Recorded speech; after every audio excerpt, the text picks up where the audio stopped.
Hello, hello, hello. Greetings. It's what's up, Incorporation Nation? It's your boy, Isaac Anzu, business chimera extraordinaire. What do I say here? Lyrical, clerical, chimerical VTuber. Today, we're gonna do some epic music writing. And I've got some stuff like started here, but it needs a lot of cleanup, and we have to make like the second half of the music, which I have the chord progression all figured out here, as you can see. Let me just turn this on. Oh, this is the original chord progression. Where's the epic half? Yes.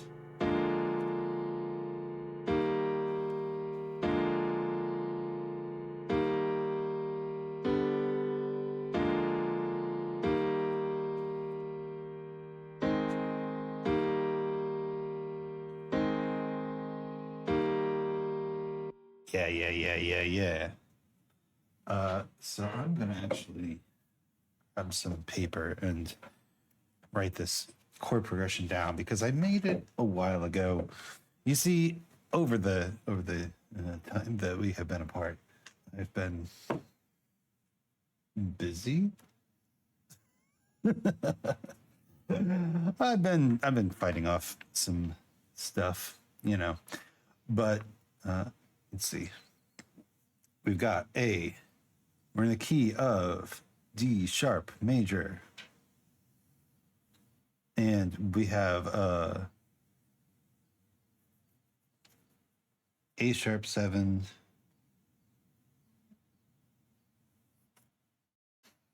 and D sharp, A sharp 7, D sharp.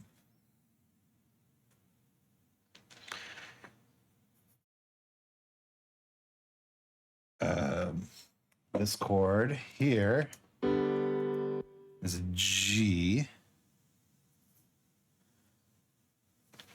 And it looks like these are about half the length.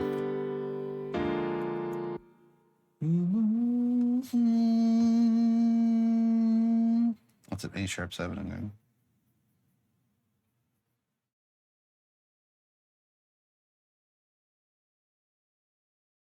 Yep.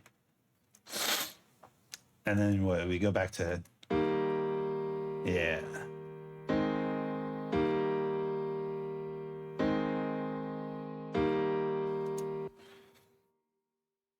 So the timing is way off. Don't worry about the timing for now. We're gonna fix that in post. D sharp, and then we have 4 chord, which is G sharp. Repeat that.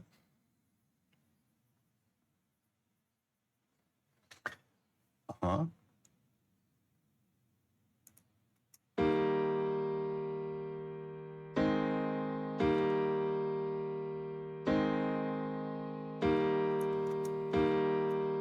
And then we go to the next phrase.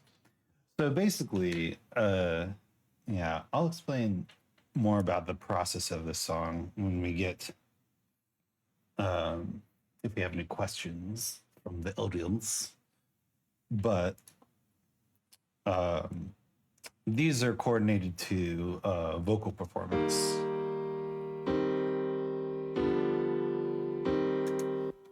Yeah, there we go. That's some good stuff. So what is that chord? That is the 6th chord, which is a C minor. C minor chord. And this chord right here is an oddball.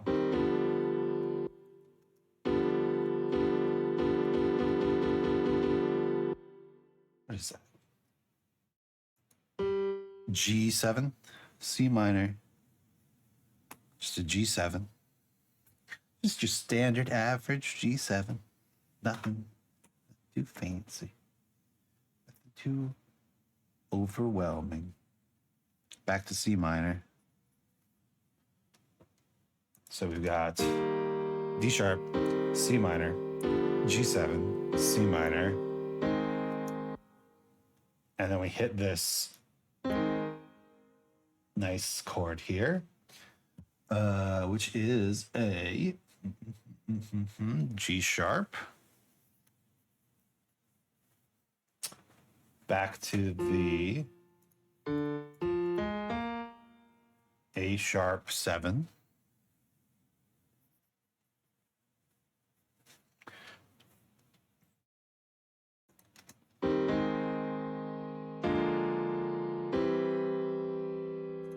Yeah. And then that ending chord is a C chord. And that takes up half the bar.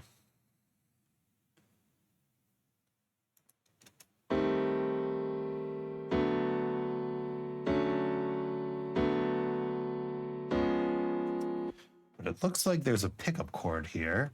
And that pickup chord is... What is that?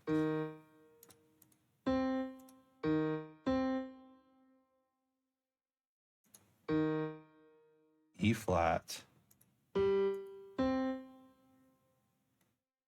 A, C, E flat, G. So it's a it's an A half diminished chord. What a spicy chord I wrote.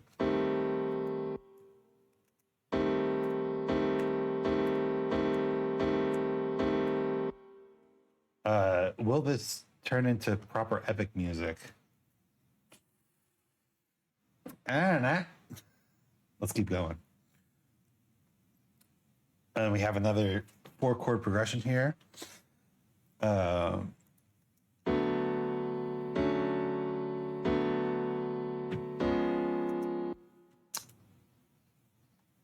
what are these chords? Just a B minor 7, right? Yes. B minor 7, moving to a D major 7.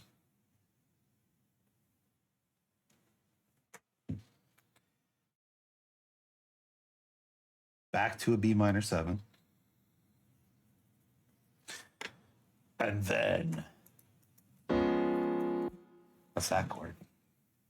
We've got, it's D flat and A flat, D flat, F, A flat. So that's D flat major, and then the B. So it's a dominant 7. So C sharp dominant 7. If you don't know what I'm talking about, it's okay. This is that music theory stuff that they all harp on about. It's actually funny, like the stuff that I know the most about, the music theory stuff, I often find it inadequate to express the ideas that I really want to express. And so I do stuff like this where when I created this, I was basically just doing like voice leading stuff and picking the notes that sounded good, which end up being describable in Western harmony because the harmony that I have ingrained within myself is in fact Western harmony. But I had then I have to go back and figure out what the hell I did, you know, instead of making functional chord progressions like an academic would. Am I an academic? Am I a fake academic? I'm a real academic and a real businessman. Ooh. I do like that. So what the hell did I write here? What the hell am I doing with my life? This is a B flat. Are we back to the A sharp 7? We are. Yeah. I know that the B flat 7 is the more common way to write it, but for some reason, Ableton only uses sharps. So I'm making my future life easier. That's a lovely chord. That's a lovely chord.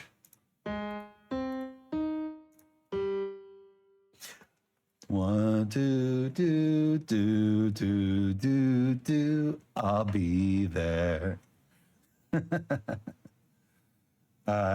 Yes, G sharp major 7.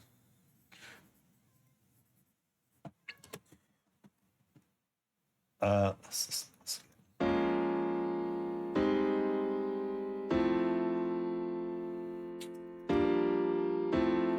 looks like we have another long chord here. Long boys. So that's an F major 7. Wow, what a spicy chromatic mediant that is. Woo!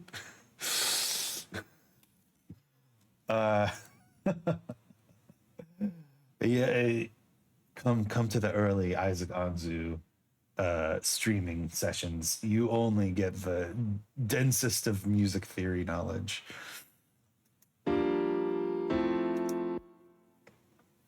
Is this enough for today? Maybe. This is gonna. There's no. The reason that I've been putting this commission off is because there's no deadline on it. So this could be a long one. What do we got here? G minor 7. Back to the F major 7.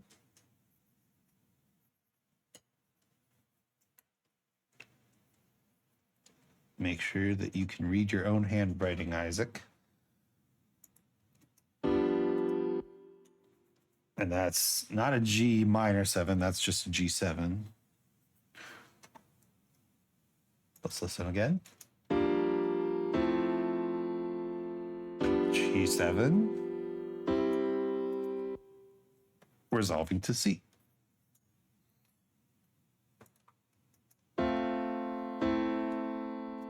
Okay, we only have two more phrases really here. Or maybe 3. My post-it note is not big enough. Oh, who made an unexpected appearance to the stream? Oh, it is Isaac Anzu. Hello, Sir Isaac. Hello, Gomon. Good to see you. Yes. Have you noticed that today the internet seems to be working much better? Wild. I think I have uncovered the problem with the internet, and it turns out it was my own computer, which also means that have always been problems with the internet, which I think I knew, but I didn't understand why. Now I understand why. That means I can fix it. Oh, great. Yeah, it's pretty great. Pretty great. We are currently analyzing this chord progression that I wrote like forever ago in order to try to figure out what I wrote. Let's see. That's an F, obviously. F chord, A minor chord. What's this chord? F, A minor.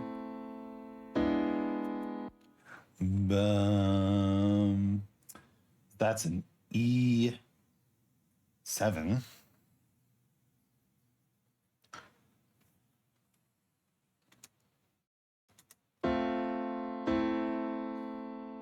E7.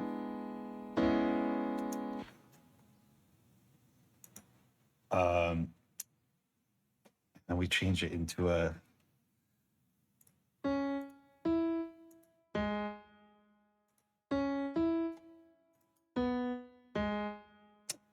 C sharp minor 7.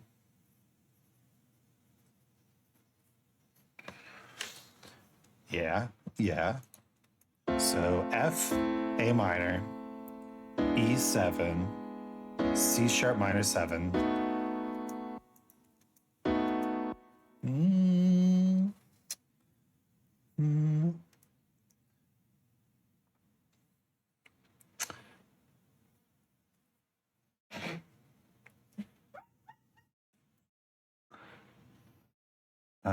And this one is D sharp, F sharp. Oh, okay. B, D sharp, F. So B7. Yesterday there was an accident in our college. Oh no. What happened? Was everyone all right? Or I guess are you all right?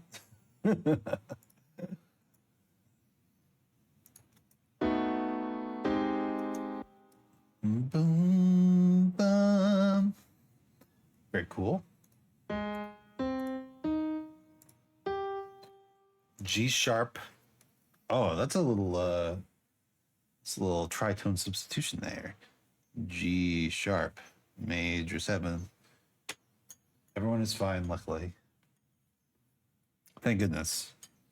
What happened then? Was it like a traffic accident or a gas leak or something like that?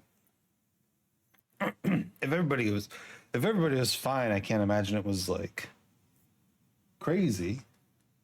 But maybe it'll make for a fun story someday. That's right. Tragedy plus time equals comedy.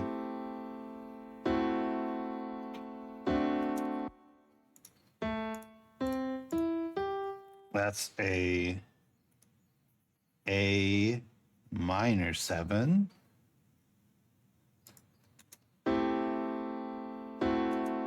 Leading to an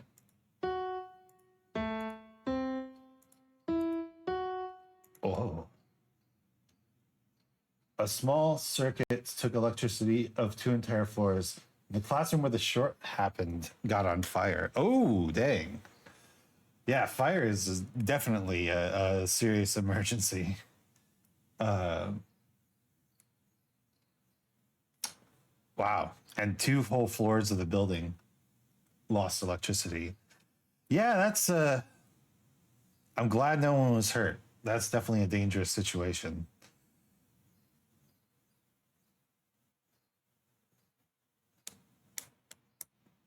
Hopefully it was just, like faulty wiring and not somebody trying to like overload something, and essentially like nobody's fault directly.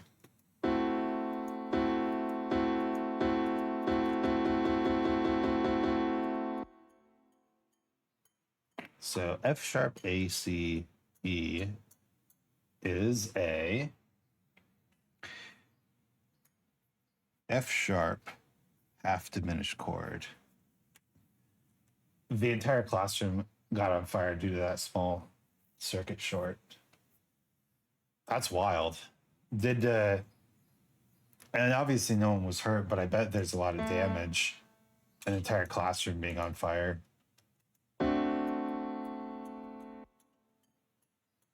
And this is just a D7 and a G major 7. Easy end. Okay. I've written down all the chords we need to construct. So let's construct them. So we've got this rhythmic pattern here.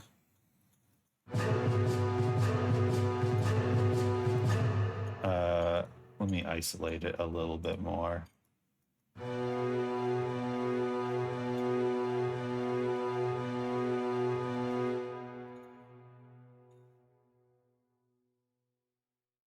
But I don't think we want that rhythmic pattern going forward. So what I think we're going to do We're gonna keep this. Yeah, let's keep our phrases. Mm-hmm.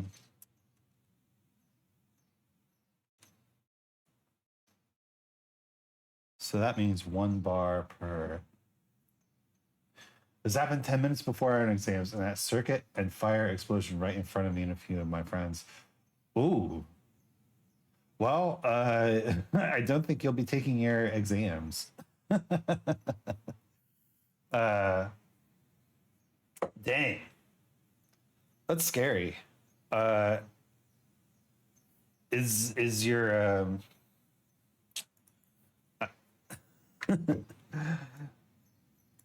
and no one was hurt. Oh, you did do the exams?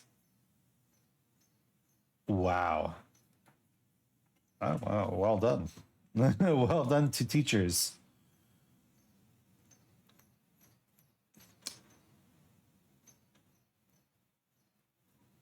All right. I think what I'm going to do here is make these like 1 chord per beat, but then we might change the tempo later down the line.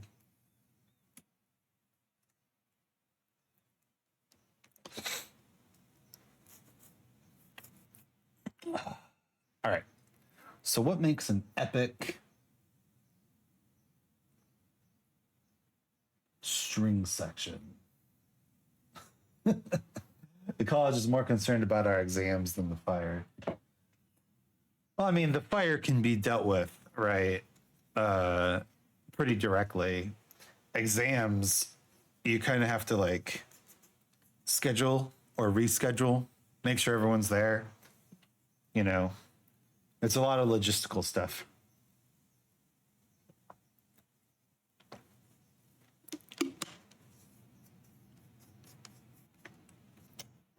So it makes sense that the college would focus on the exams and maybe leave the fire to like the fire department or the electrician. Hopefully they hire a new electrician. Still, what a frightening experience. I'm glad you're okay.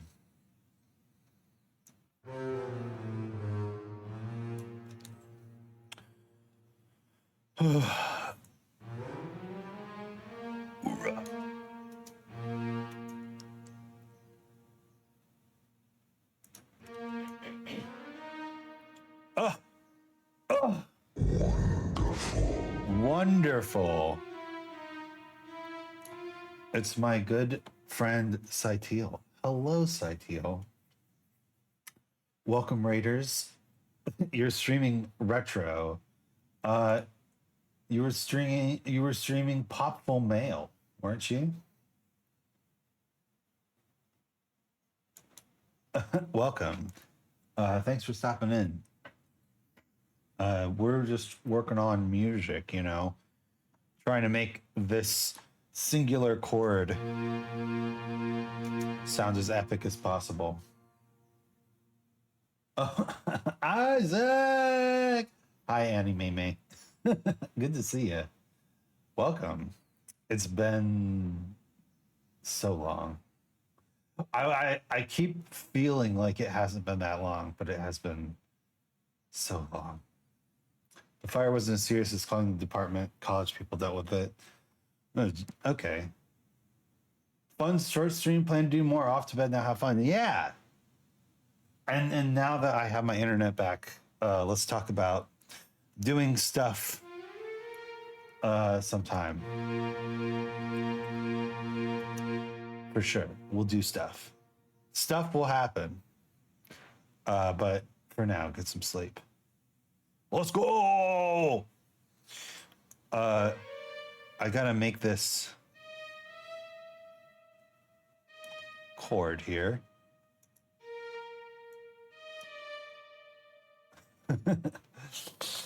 Yeah. Been forever. Stuff and things and things and stuff. Yes, let's do it.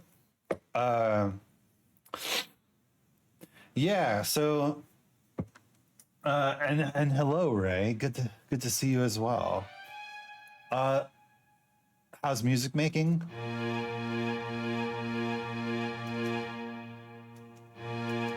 Not bad. Not bad. Let's lower the tempo a little bit, shall we? Um,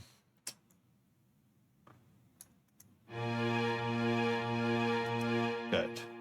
That's fine for now.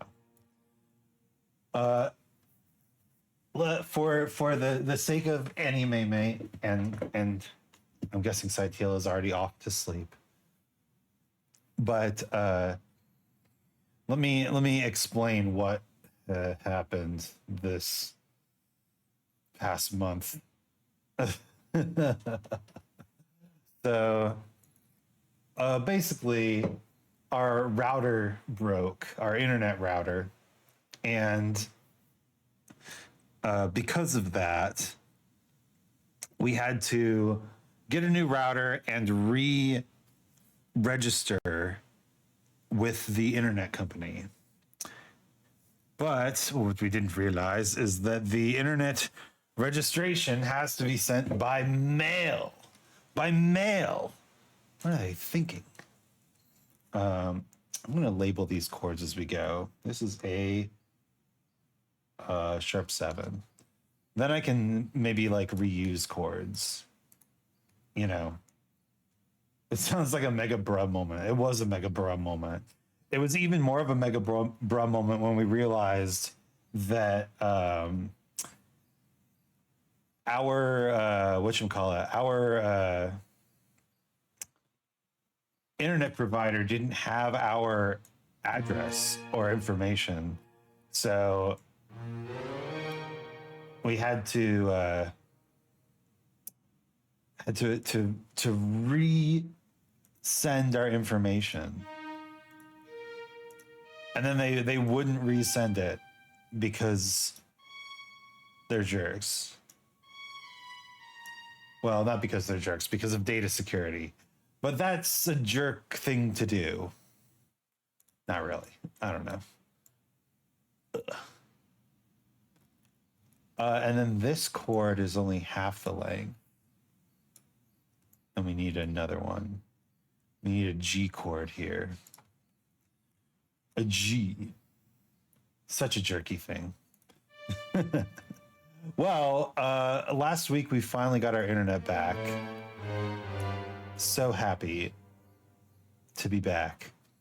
However, it quickly became apparent that the internet was not quite back because my computer was still crashing and burning and all that sort of stuff. It was not working. However, I think I have finally found the solution. And realizing that my internet connection has never been good.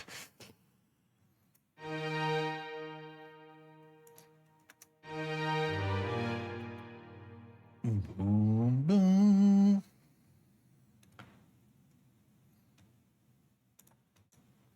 D sharp.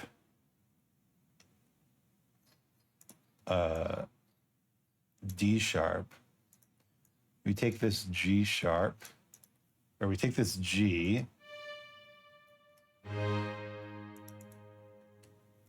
Rename it to G sharp. Because we can't. Because we can. So it's like a song for dueling practice at a Victorian castle. Yeah, I think it needs to be slower, actually.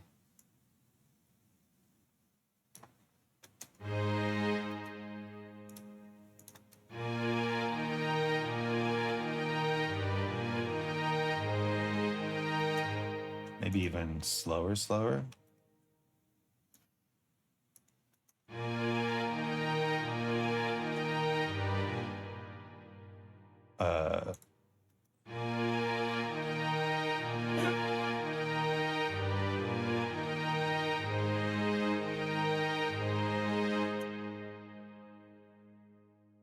Yeah, you know.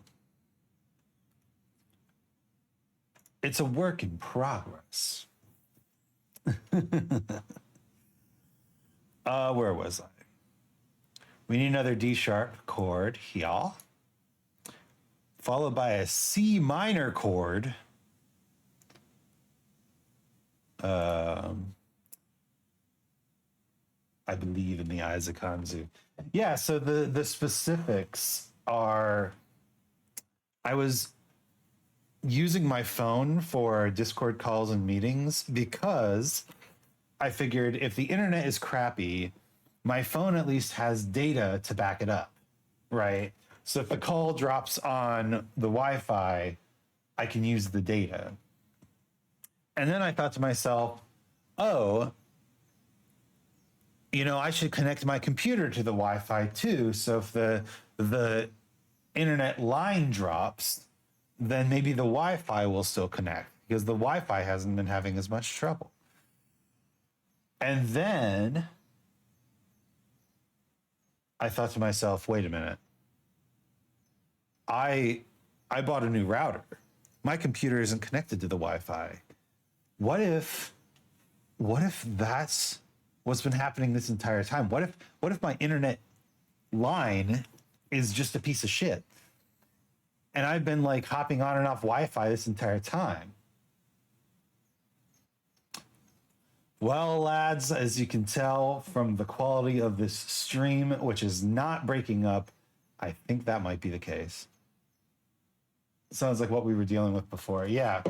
So I'm very on the track of either my internet cable or my internet hookup in my computer is not good, and I need to adjust it. This is going to be a C minor chord. I select everything. I move it. I move it to C. I change this to the minor note.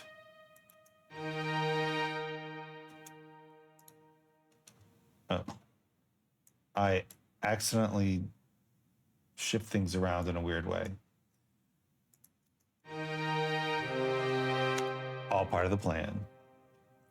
Found a chord that's nearly headless, and so far it took us weeks to pick the cause of how hectic it was. Like turns on and off for long periods.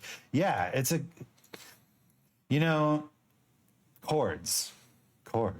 It's incredible when they work or when they don't work.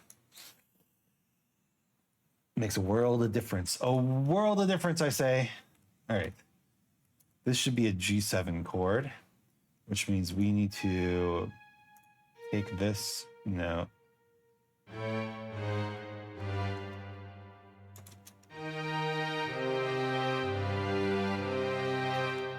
Yeah, we're cooking.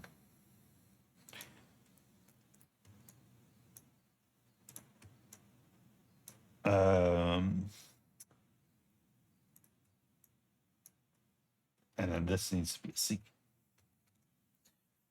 Yeah.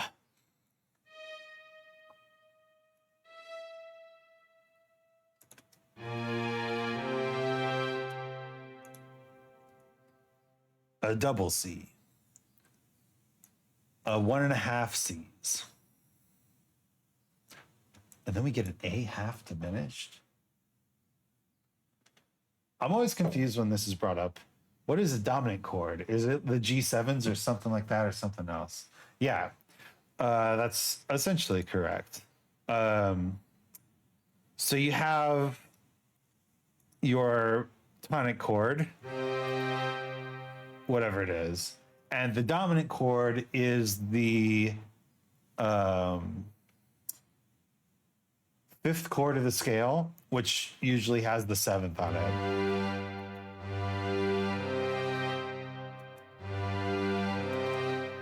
That's a dominant going to a tonic, although that tonic is in minor. Here's a better one.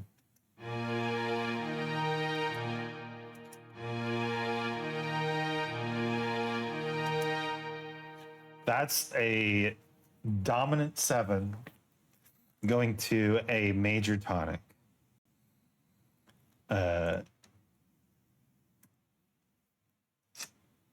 a... How do you do the half diminished symbol?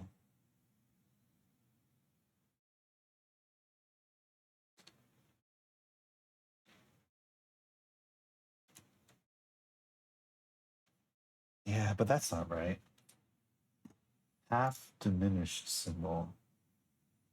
Half diminished chord symbol.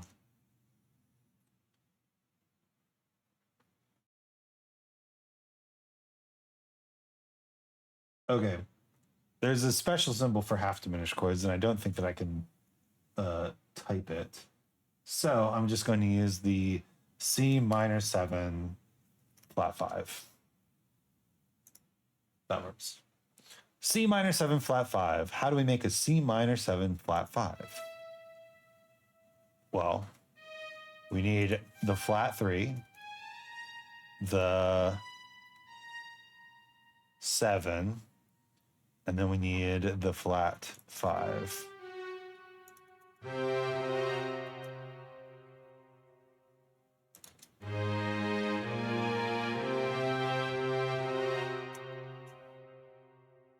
Yeah! But that's not the right chord. Because we need this to be an A minor 7 flat 5.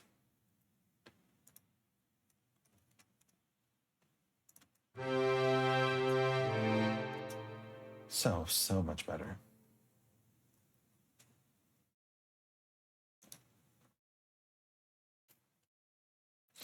All right. What comes after that? A B minor 7 sounds nice. Yeah, it's a not a particularly resonant chord, but with the right context, you can make any harmony sound good. B minor 7. So first things first. Oh wait, cancel. I don't want to close. Was that Control Q is close? Okay, that's frustratingly close to Control A and Control S. So we need a B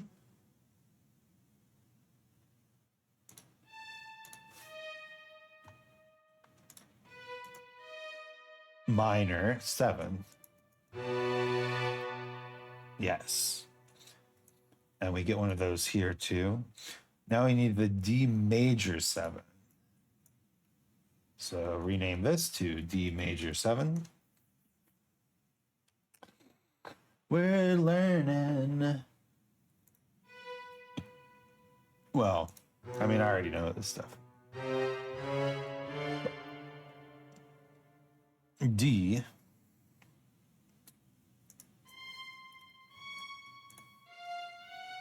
major 7. We're reviewing. I think that's a good way to look at it. Let's see. Next, we need a C sharp 7. C sharp 7.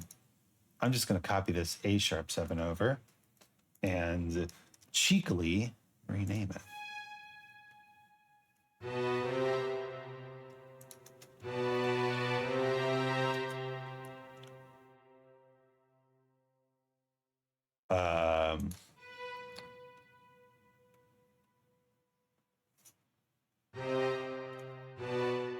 Sorry, it's a C sharp 7, not a C7. There we go. Yeah. Okay. Now, what the hell did I do here? What the hell am I doing? Oh my God, I don't know what I'm doing. He don't know what he's doing. That's a problem. A sharp 7. Then a G sharp major 7. So we take our D major 7 and change it to a G sharp major 7. Very quickly and efficiently. Beautiful. And then we need an F major 7. So we'll just duplicate this, rename it to F major 7. Select all.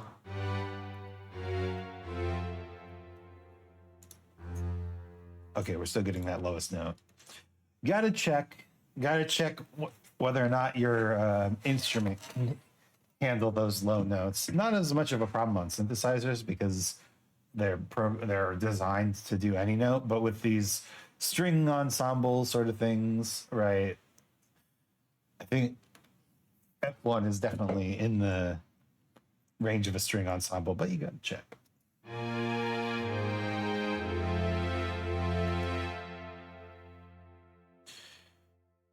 Okay.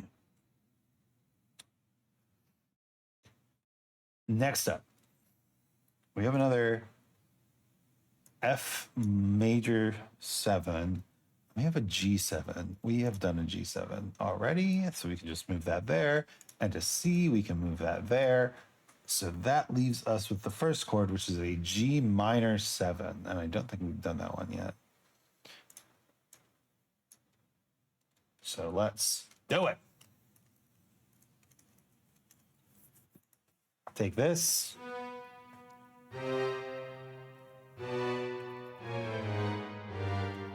Yeah.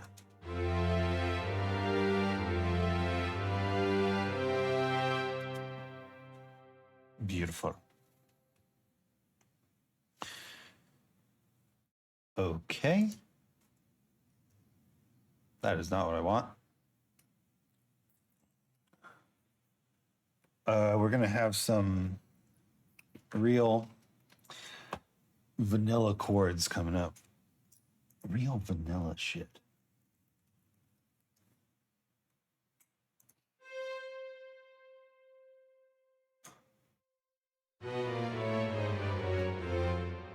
Just a plain old F chord, followed by a plain old A minor chord.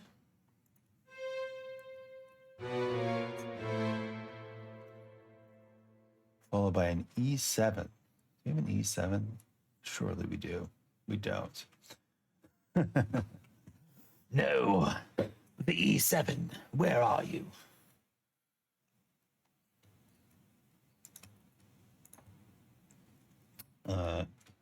Right here. E7.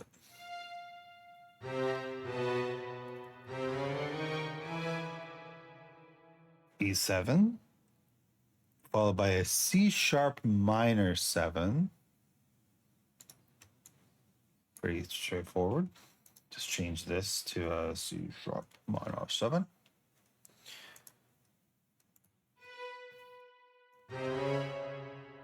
Oh my gosh.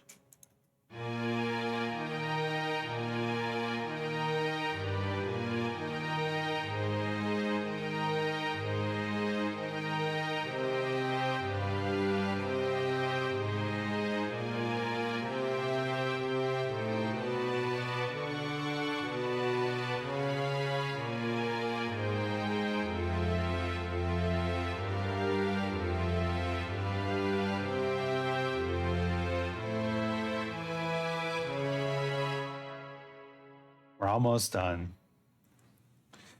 We're on the last line. And it's full of weird ones. Just like this stream. I'm liking this. I'm liking it too. Sometimes you got to step away from your own work to kind of like appreciate it. Pinpoint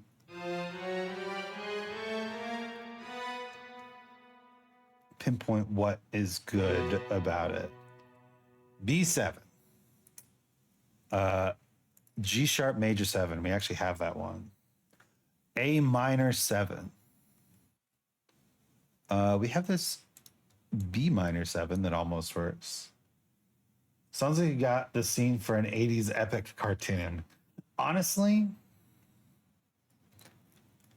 I get the feeling that the client would absolutely love that.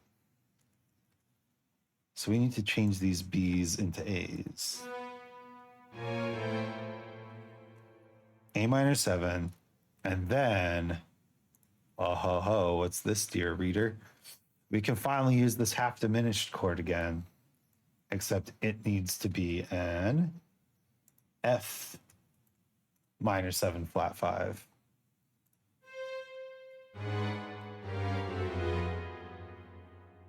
Good.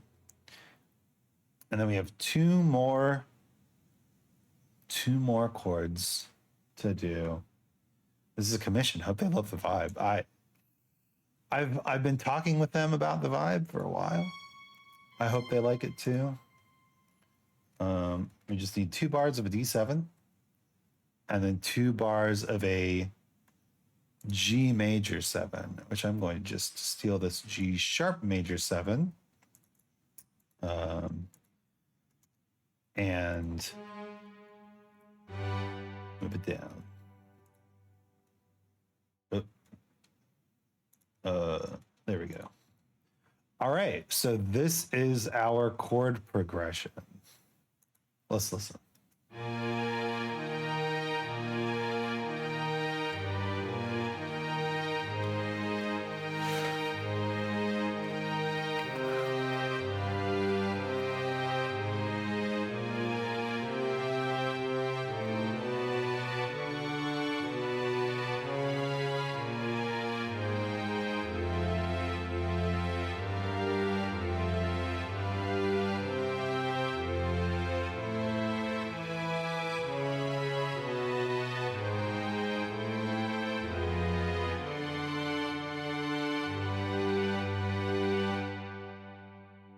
Mm-hmm.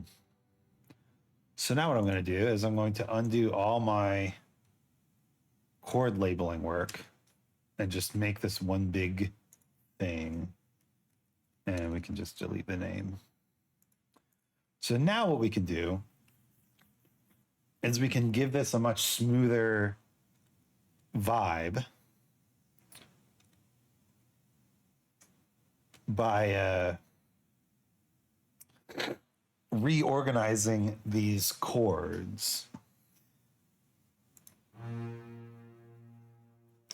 And I think what that starts with is selecting all these bottom notes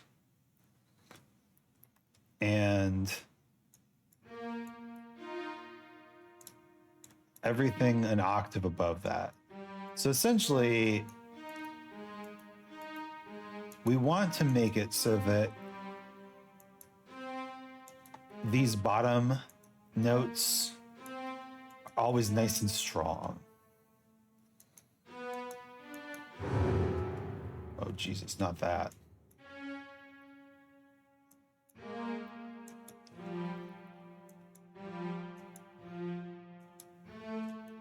There we go, there we go. Because we have this pretty chord progression. Be a shame to destroy it like this. So what we're going to do is we're going to turn those notes off for now. And now we've got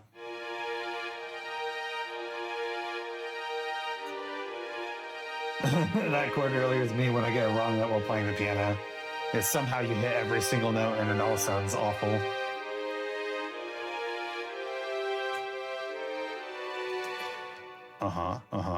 Okay, so now we've got these chords, and because we only took out the bottom 2 notes, all the important notes in the chord that define its color are still present. So now what we can do is we can go in here and we can make these chords lead to each other a little bit better. So obviously this is really good voice leading, right? What we can do here is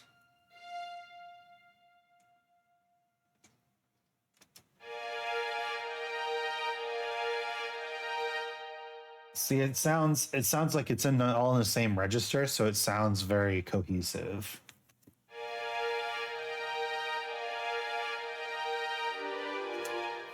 Yeah, see, that doesn't sound good.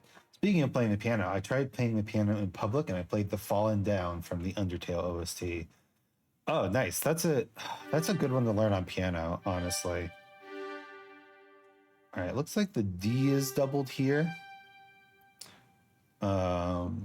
which we don't necessarily want. I would rather have the B doubled and keep it in this register. So much better. It doesn't sound like they're like all of a sudden jumping to a brand new thing.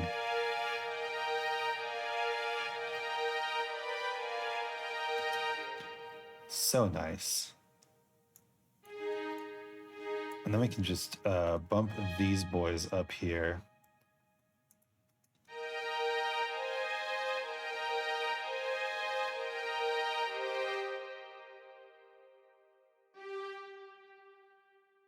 So we have we definitely bring this guy up. So we have the G doubled in these chords, and I wonder if that's what I want.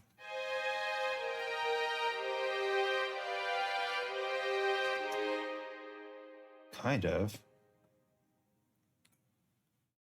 But what if we were to double the C?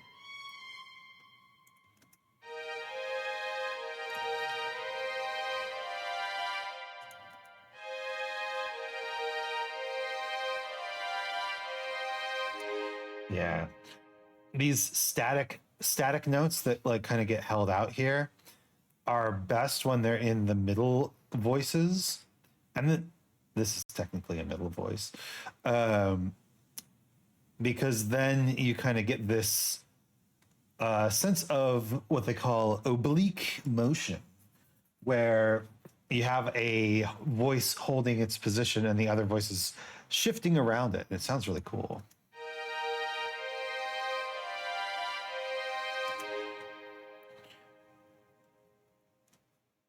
Let's go back to the beginning.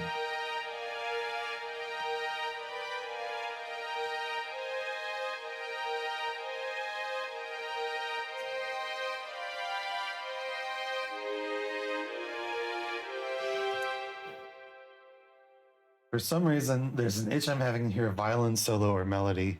Well, there is actually a sung melody to this chord progression, which I have over here. I do think I am going to put some violin stuff in here as well. But right now, we're just trying to get that sense of like a big, powerful, string section for the chord progression.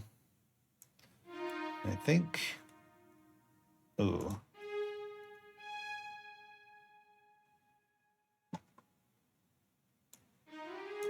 Let's do that.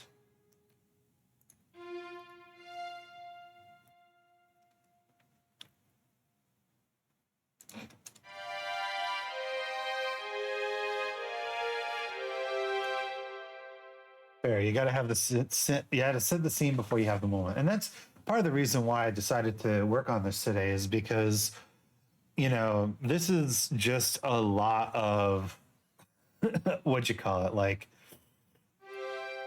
adjust note, right? This is a ton of let's just figure out what the notes are and adjust them. It's not like high concept creative work, and it's not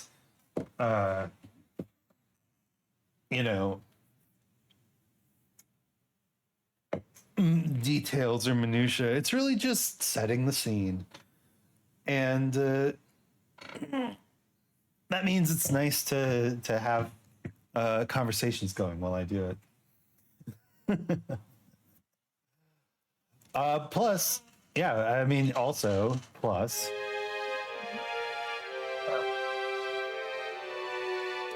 we can figure out other things like melodies, other melodies nuts, as they say, as the kids say. Hope I help a bit. You do. So I think, even though this could be a nice interior voice, we're gonna leave it out.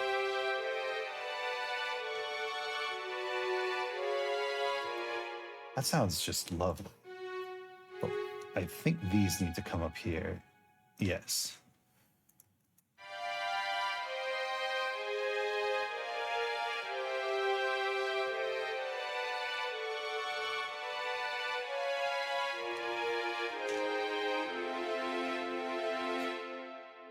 And now you can see we're dipping back down again. And I think one of the things that'll help this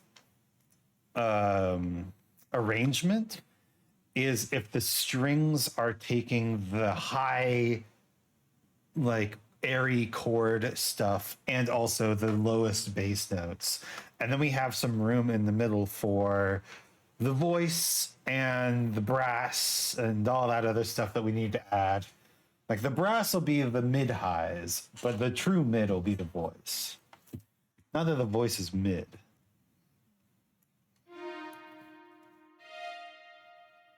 All right. Yeah. A lot of this is just going to be like moving this interior voice up, but I think, oh, that's going to be tricky. Can we do that?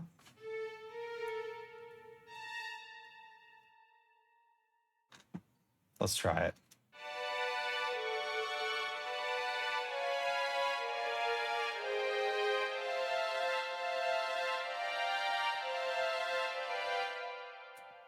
It definitely gives it a crunch. Maybe we should drop.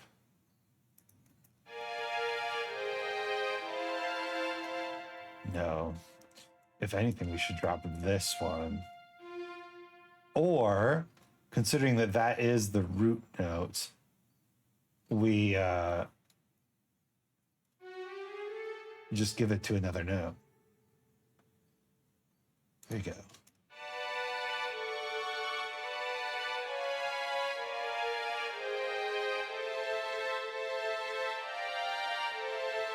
And is that the same thing here? Yeah, we've got the root, we've got a basic, like basically the chord.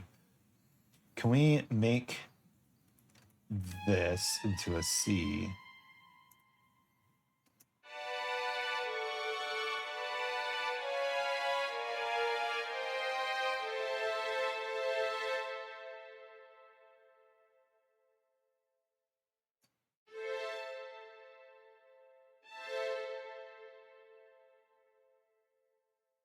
And these are the same chords, so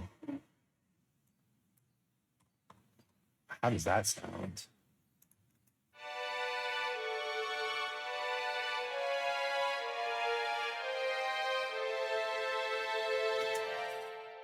Interesting. Very interesting. Wonder what's an animated movie like with the old Disney styles, similar to Snow White, Black Cauldron, Sleeping Beauty. Oh, like the 50s and 60s. I mean, Black Cauldron was like the 80s, wasn't it? Black Cauldron was older? No, Black Cauldron was 85. The Black Cauldron. Never seen it. It's so 80s. Is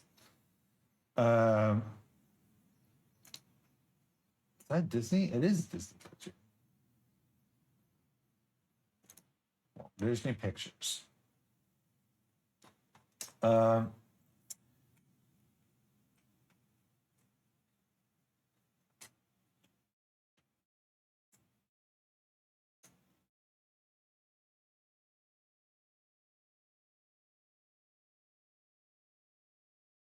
Interesting.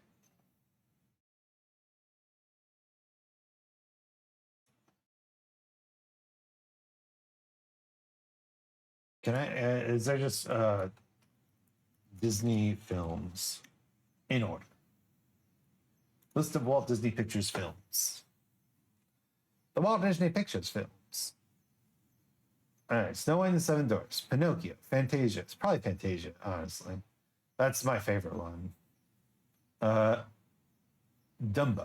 Bambi, The Three Caballeros, The Adventures of Ichabod and Mr. Toad. Mm-hmm.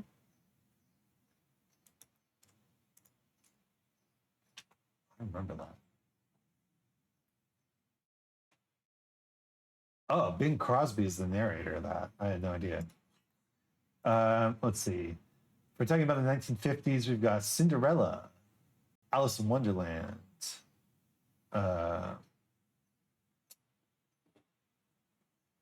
Peter Pan, Lady and the Tramp. Man, they made a lot of movies that I didn't realize. Oh, they produced Old Yeller. Didn't know that. Sleeping Beauty. Trying to remember a movie that has those Disney orchestra style. The Smurfs. Smurfs had a movie? I'm just scrolling Wikipedia now. Smurf movie. I'm assuming you're not talking about the 2011 one.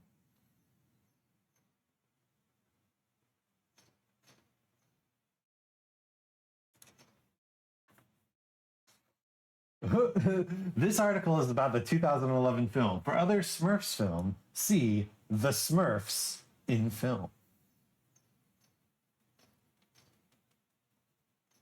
Not the movie, but the orchestra style of songs. Yes, the original Smurfs movie is Les Aventures des Schtroumpfs,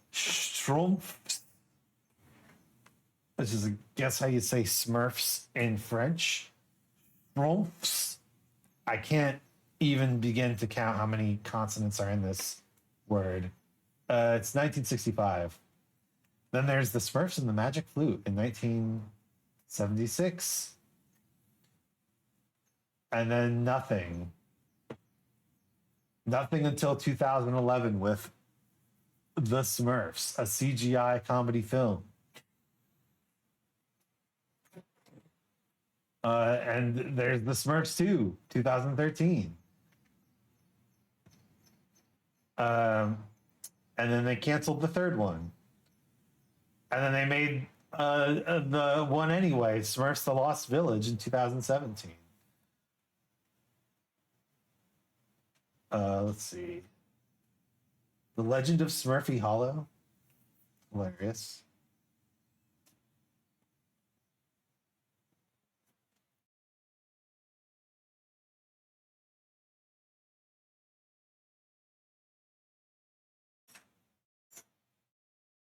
Oh boy, I can't wait to watch the Smurfs movie announced in 2022 with Nick Offerman, Amy Sedaris, James Corden, and Rihanna.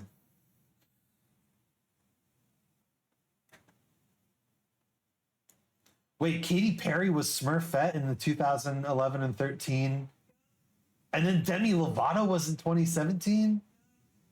Wow. Damn. Mandy Patinkin and Jonathan Winters as Papa Smurf. Fred Armisen as Brainy Smurf. Not James Corden, I know. Oh, John Oliver was Vanity Smurf.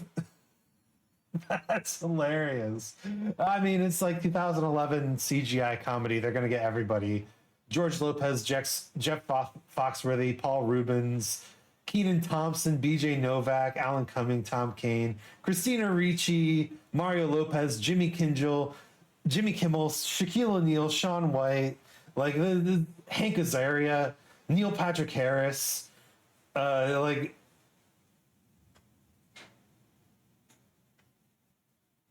it's just, everyone. I want to watch L'Adventure des Schmumps. L'Adventure des Schmumps.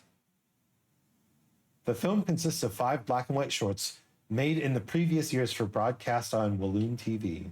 The Smurf Napper. A Smurf gets himself captured by Gargamel. Now the rest of the Smurfs must save him before he gets killed. The Smurfs discover a magic egg. They don't know it's been created by Gargamel. A contagious disease terrorizes the village. The Smurfs befriend a domesticated dragon. One of the Smurfs attempts to fly like a bird. No!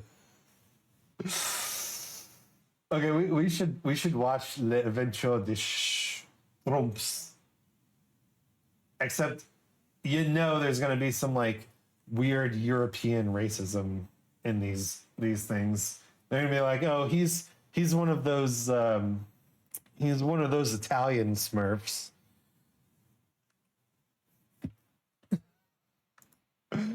Oh, like pasta. That's me. I'm an Italian Smurf. Bada bing.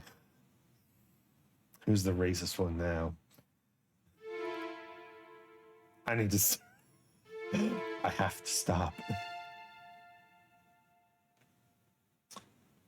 He was Fruity Smurf. Weird. Fruity Smurf. Why is there even a Fruity Smurf? Oh, right. 2013.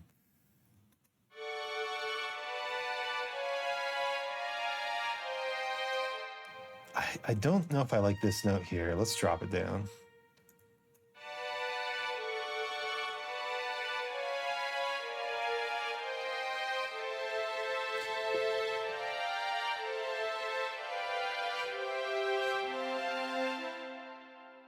Perfect. Okay. So what?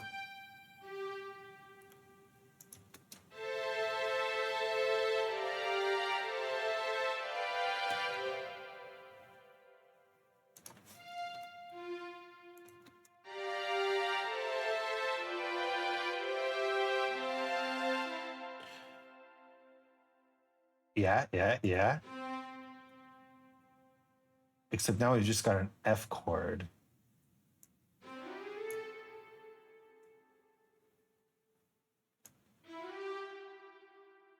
What the heck do I do with that?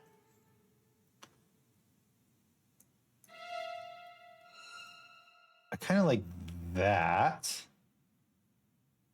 Let's try that.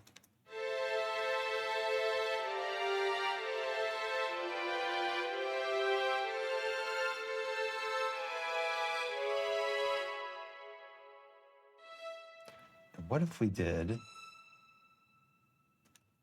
maybe not quite that, but that?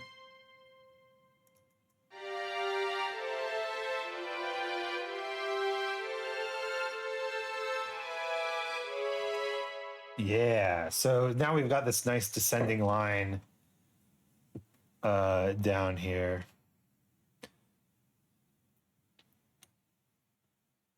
And obviously we want to bring this line up, this note up,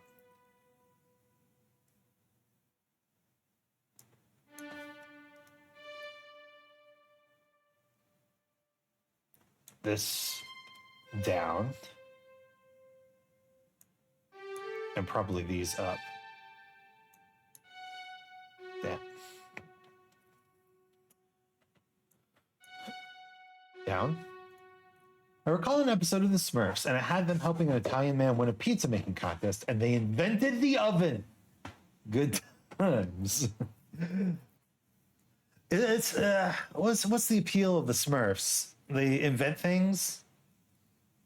They make little cute inventions, but it's like I made a lawnmower, but it's out of like twigs and needles instead of metal. Oh, I'm so Smurfy. I have no idea what the appeal of the Smurfs is. What's their defining character trait? What's their angle? What's their niche?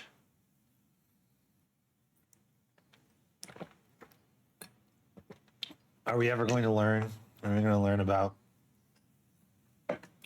what makes the Smurfs So Smurfy. I gave myself way too much room.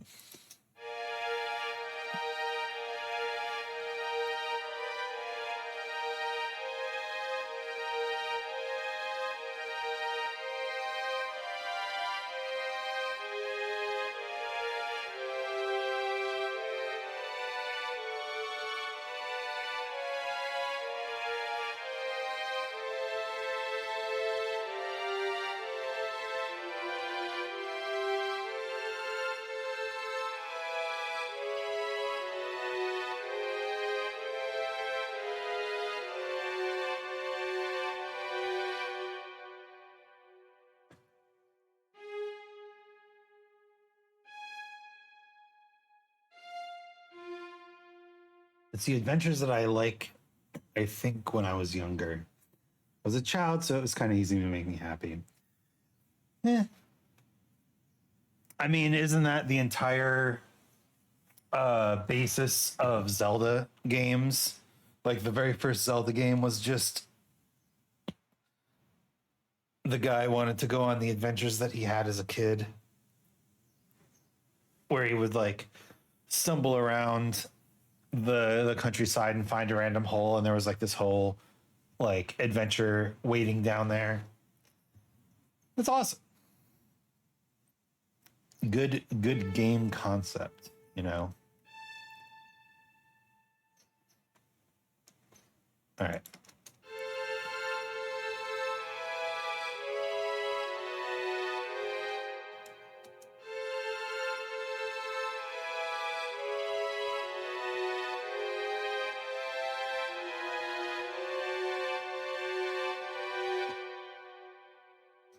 And of course, we must remember that these last chords should be long.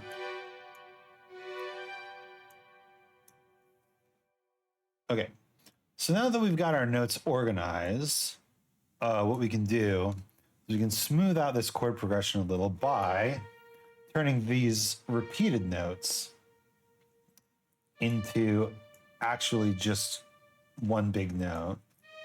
But we don't really want to break the phrase line because we still want the phrase to sound like a phrase. Still want, it's not just a phrase, Mom.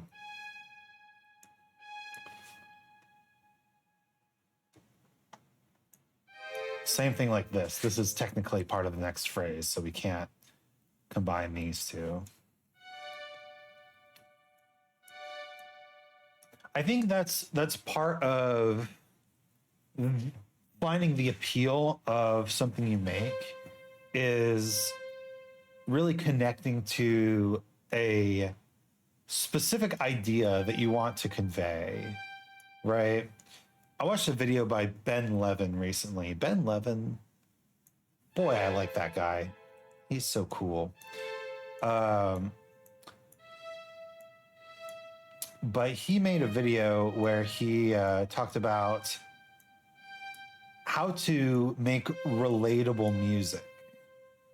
And his suggestion for making relatable music is actually to make music for one specific person and to be very specific in your writing and talk directly from your own experiences. And trying to remember the name of that mouse cartoon where he got separated from his fam and he went on an adventure. The Fievel, An American Tale, or Fievel Goes West. That's the one I would think of. Now we can bring in the bass notes again.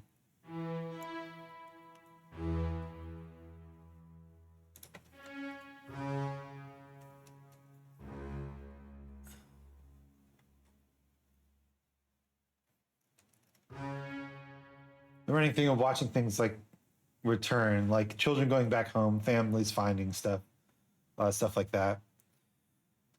Yeah.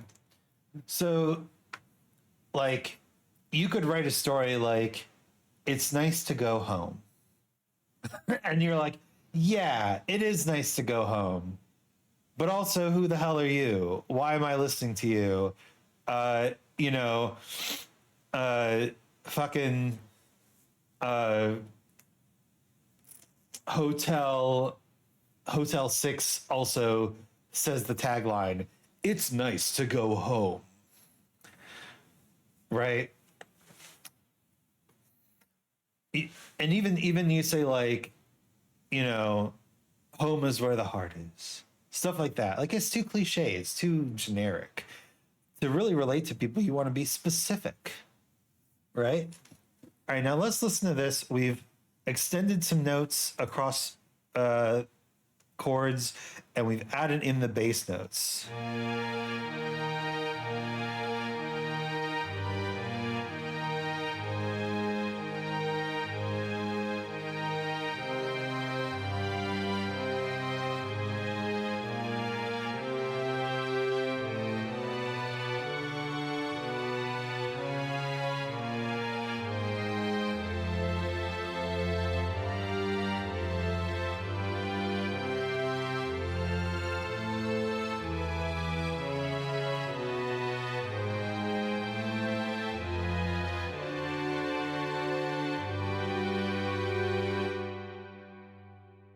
It's still way too fast. And also not very like emotive, right? It's just notes right now. It's just these silly notes. Can I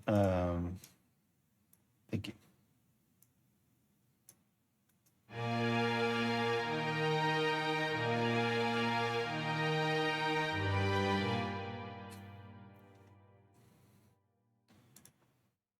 Let's slow it down a little bit.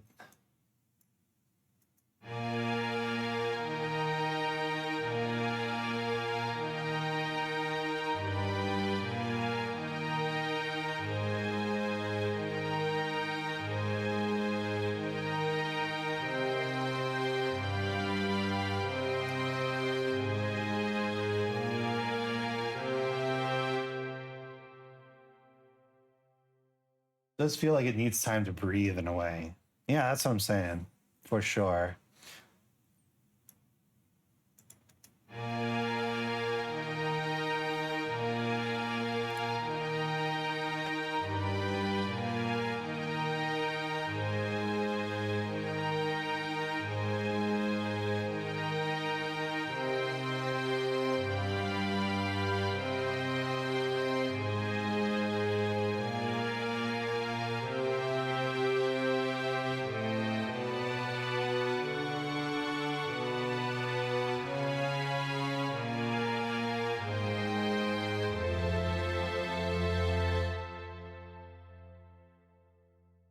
Yeah, we're just giving a little bit more rubato here.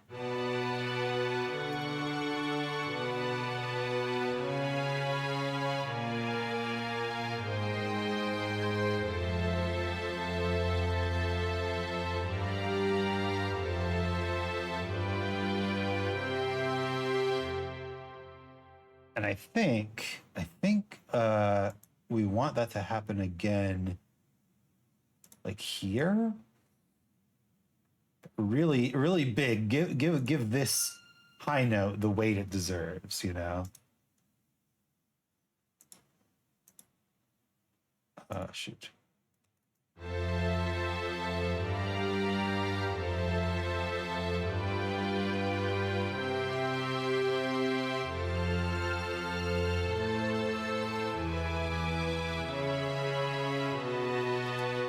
Let's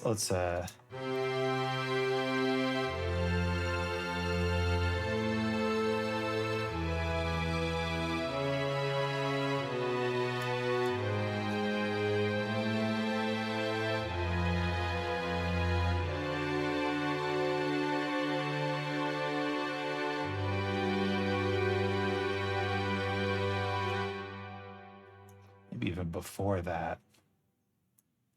Just Just really slow it down.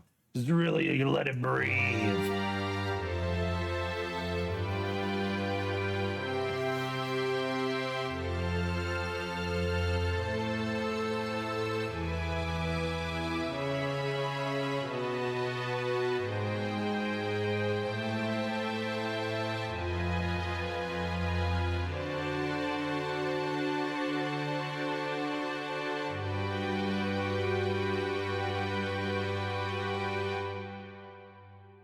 Yes. So now what we do is, now that we've got the timings closer to what we want, we go in here and we adjust the note velocities so that everything kind of fits together. So the first thing we want to do is make the bass notes a little less.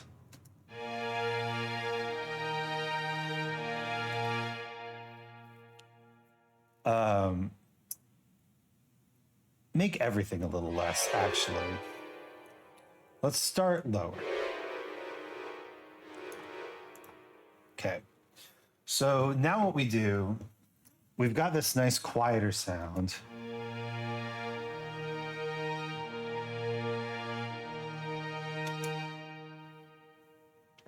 Now, if I say take this note and make it louder,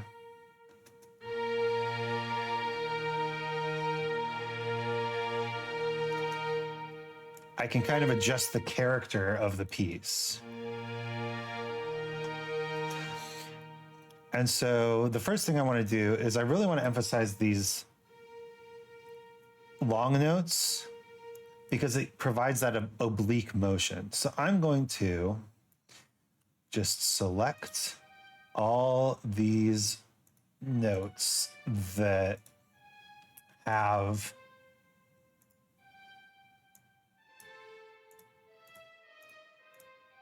length to them and just bump them up just a little bit. Bump them, bump them.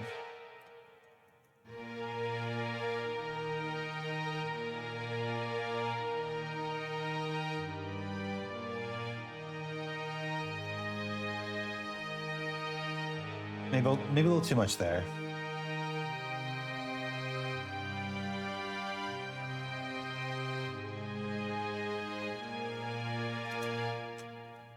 And now what we want to do, I think this is also one of those oblique notes that we can push up. Now what we want to do is we want to emphasize a melody. So I'm just going to go through and pick a note from each chord and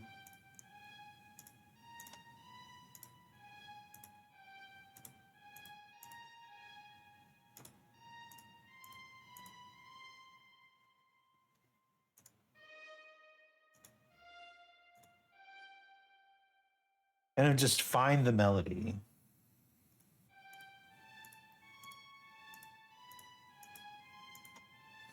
And, you know, you might not be surprised because I have been like trying to emphasize these notes anyway.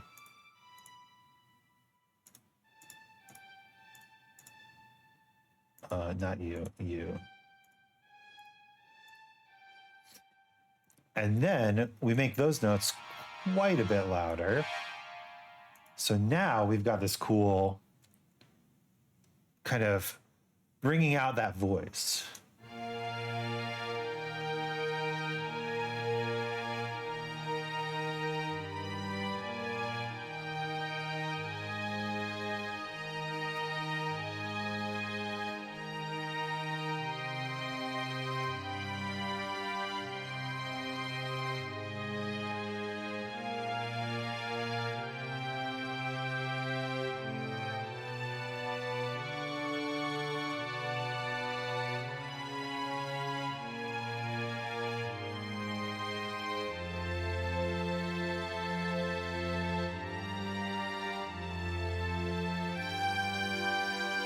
Oop.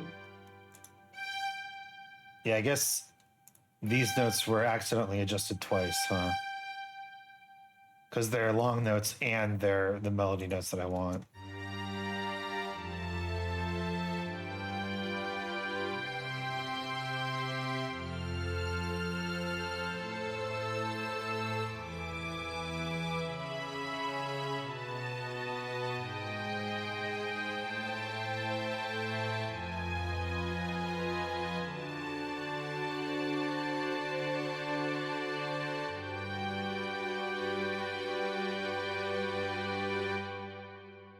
And I think what we can do is we can actually take these notes and make them long notes as well. Dang it. Dang it. And adjust them up.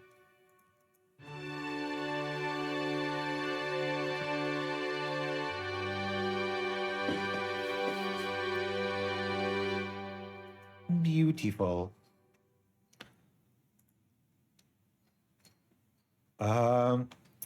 What else can I do?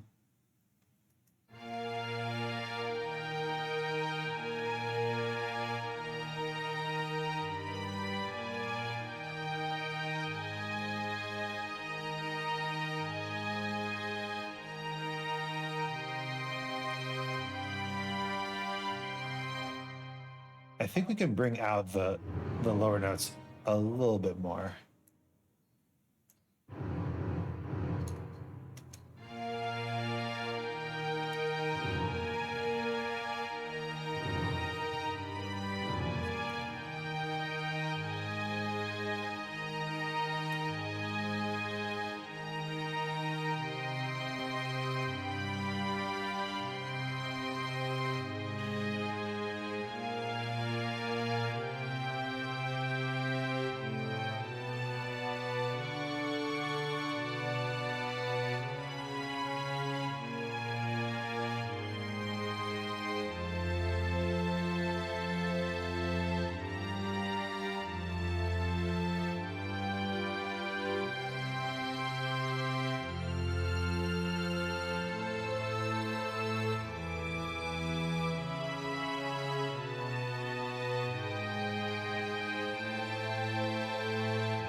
Lovely, lovely.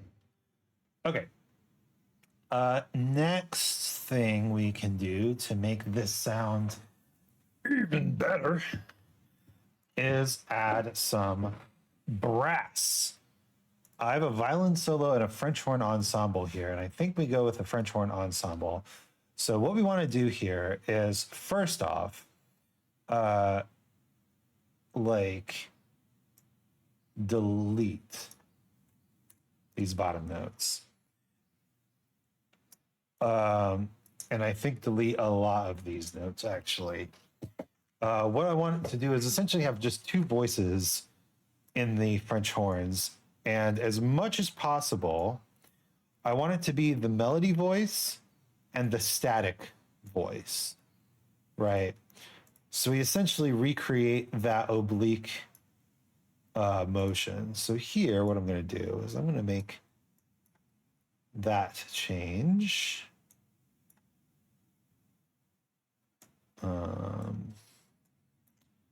That change. Bam.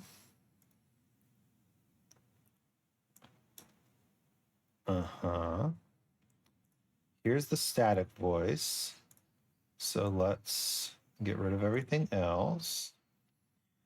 And this has one static voice. But what we can do is, what note is this? G. Ain't nothing but a G thing. We can put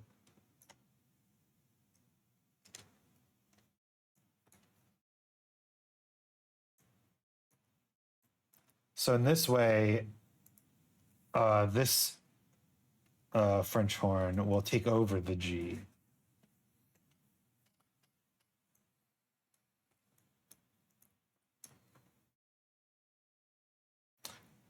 And we'll just make that note shorter.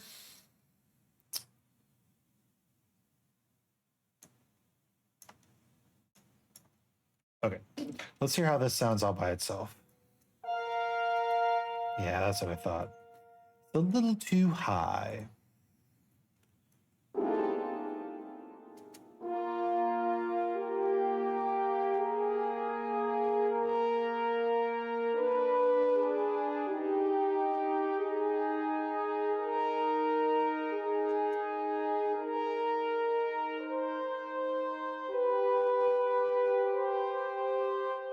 It's also a little too loud. So the French horns have a different sound profile than the strings.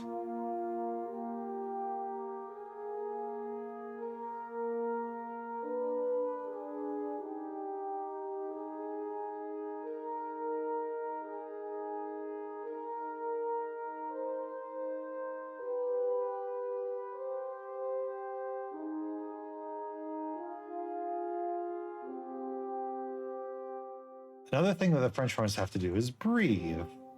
So we want to give a tiny little bit of space at the phrase endings to simulate that.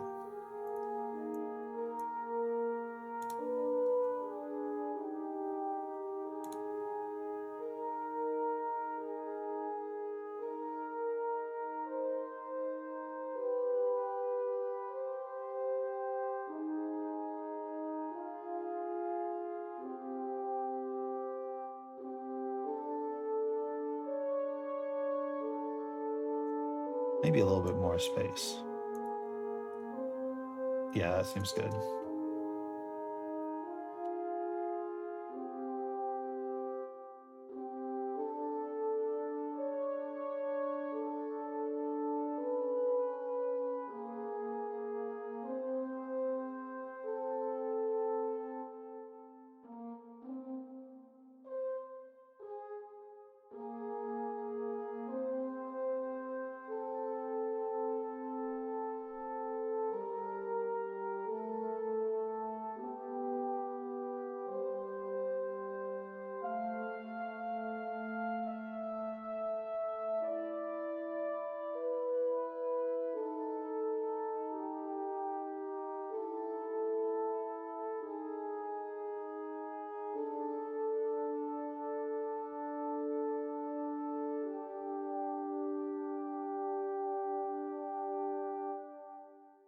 So it sounds kind of hollow, but let's put it with the strings.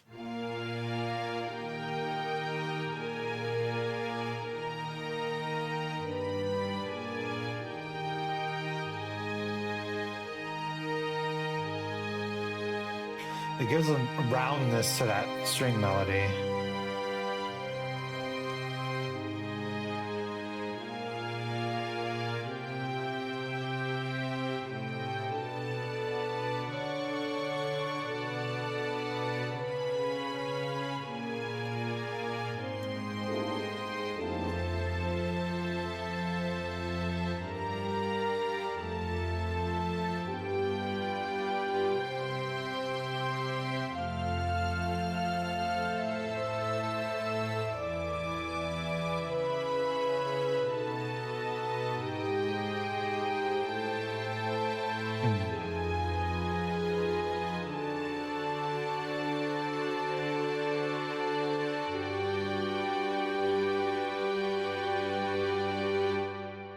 Especially like that last part.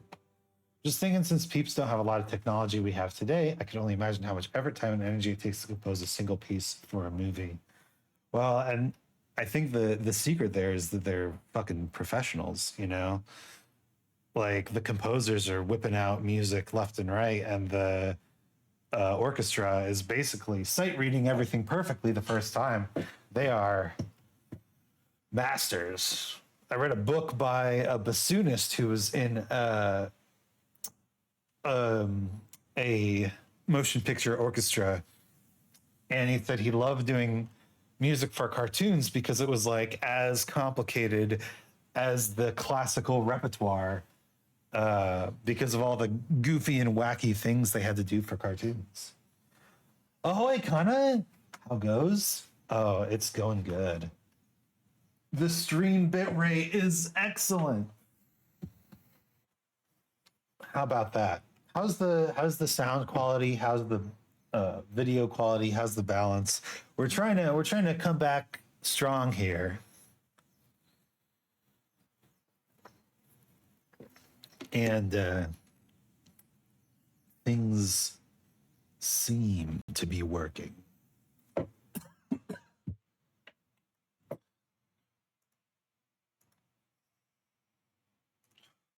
Books by bassoonists.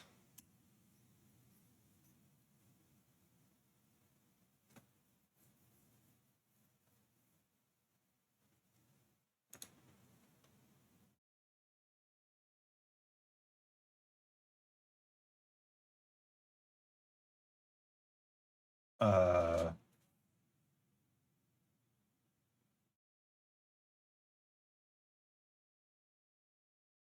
that's not what I'm looking for. Oh, I did read. What's his name? Rainn Wilson, the guy who plays Dwight in The Office. Uh, also is a bassoonist, or was a bassoonist before his, you know, acting career.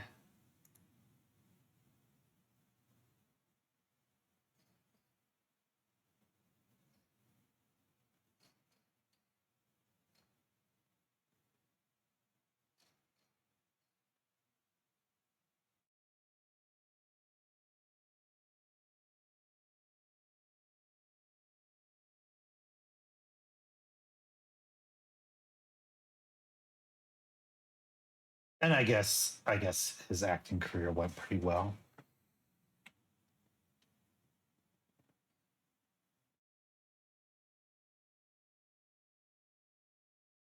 Books by bassoonists, cartoons.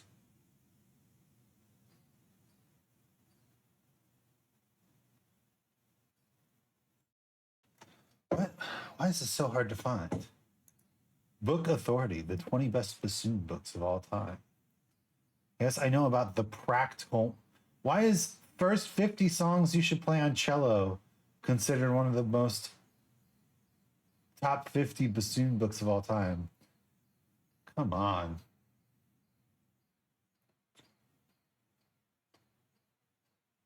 Hashtag bassoon goals. Getting started workbook. In, in 2020.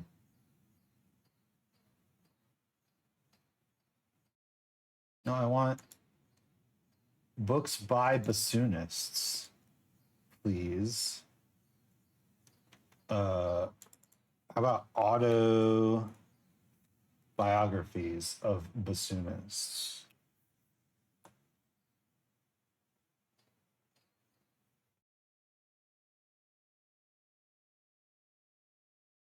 Yes, I know.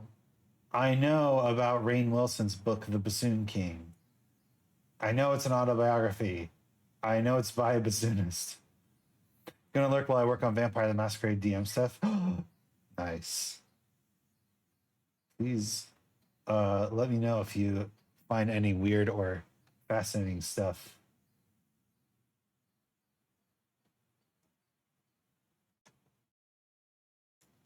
How about Hollywood bassoon? Hollywood bassoon book.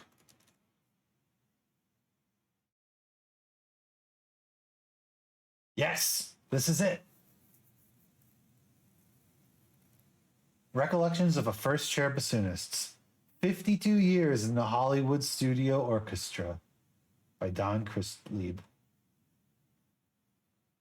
There you go. 152 pages. Easy read. Easy read. Finally. We had Session 0 today to make characters and stuff, and it went well. Fantastic.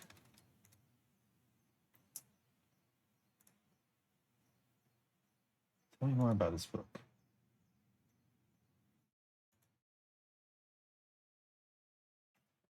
What do you like to... So I know that session zeros are often for like meeting people and figuring out schedules and stuff like that. Now I know what kind of NPCs I need to make. Nice. Do you guys like talk about what sort of directions you want the story to go in? What's your strat for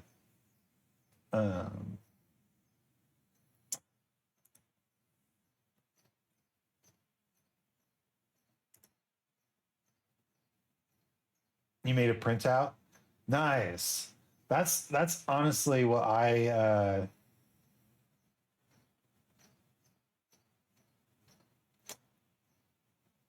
honestly what I did as well. When I ran my last big campaign, I organized a printout and I said, you know, this party needs a cleric. This party, oh God, I'm being rotated. Hello. Welcome back. Hi, Sats. Good to see you. Like this party needs a cleric. This party needs stuff like that. Checkbox list for ideas. The plot they like: comedy, romance, moral dilemma, comedy. Basically, wanted to feedback of what direction we're going. Yeah, for sure. It's always easier when you know. Honestly, I find, you know, the older and crotchetier I get, I find that I really have to want to go the direction we're going as well. Otherwise, I just don't run as good of a game, and I don't think that that's good for anyone. Is tough. Is tough. I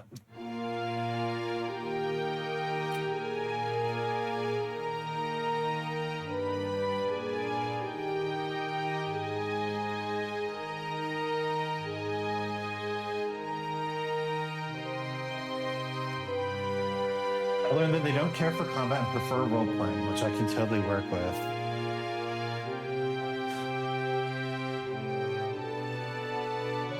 So, the best game I ever played in was very heavily role playing oriented. And our GM actually made his own system that was designed to facilitate as much role playing as possible. Like, it was a system where we could run an entire combat, and holy smokes, it's Maxwell Flyway arriving right on the cadence. I'm just gonna loop this so I can listen to it a little bit while I talk to Maxwell Flyway. Hello, Max. Good to see you. Dead Rising 2, off the record. Hikari, oh my God. It's been forever. How are you? Fly Raid. Is that like Fly Raid or like Fly Raid, dude? No, surely not. Maxwell is a flyweight and a fly.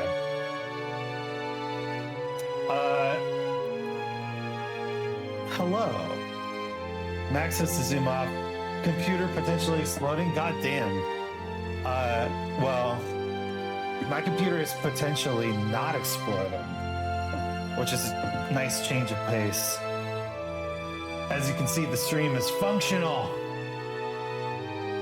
You're co-oping Dead Rising 2 and you just beat it. Nice! Dead Rising 2. I always get the Dead games confused. Let's go functional stream.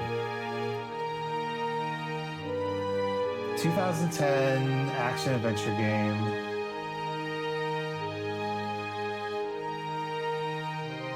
An outbreak taking place in a casino, resort, and shopping complex in Nevada. Very cool. Las Vegas, baby.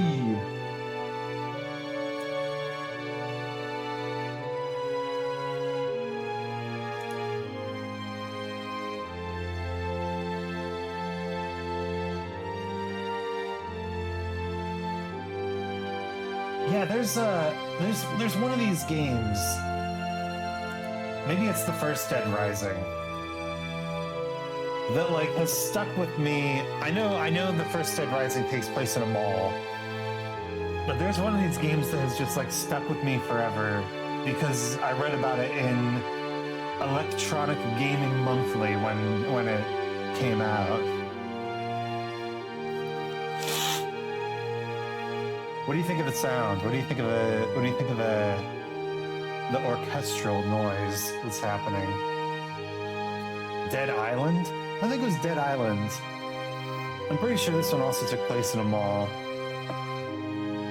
But it's one of those games that like I don't even know if I would enjoy it.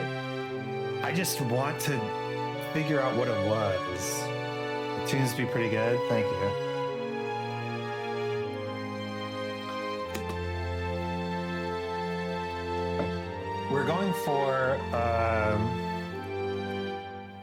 We're going for a particular kind of sound here. We're going for the sound of a epic orchestra. And I think the next thing we need to add is trumpet ensemble. Still like the song? Good, good, good, good, good. Trumpet ensemble we can do a little bit differently. We'll still have the same kind of organization. Oh my goodness.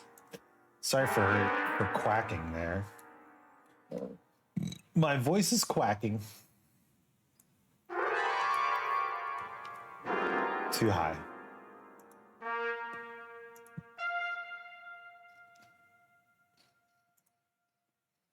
Yeah, see this note, it doesn't work on trumpet. The quackhead genre. Wait. I was just tricked into giving a free oo-oo. For free? Oo-oo for free? That's right. However, if we listen to this solo,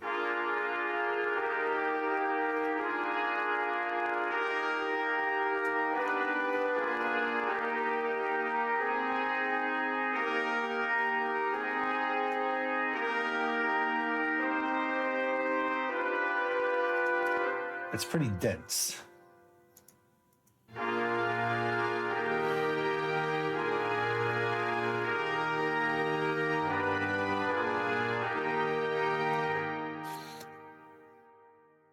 That wasn't intentional. You almost let it out like Joji's trying to keep the finca. The ooh is in me, and I can't hold it in forever.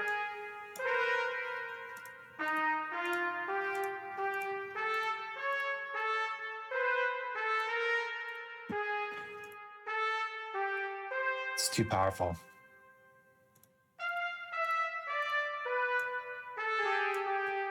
All right. I should be able to. Yeah, see, that's too high.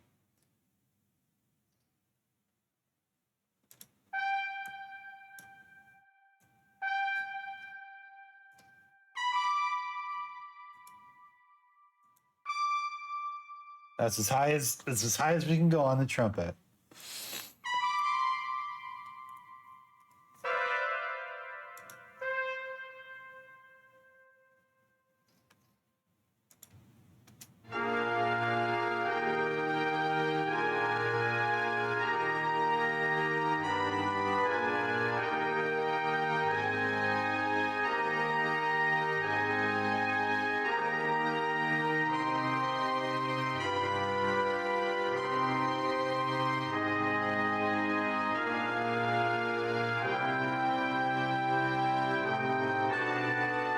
Trumpets make the best jump scare sounds.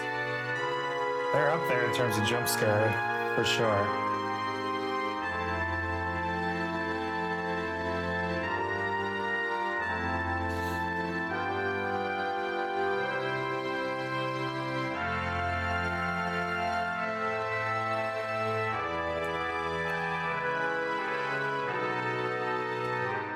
Yeah, I think we need to drop more of this down.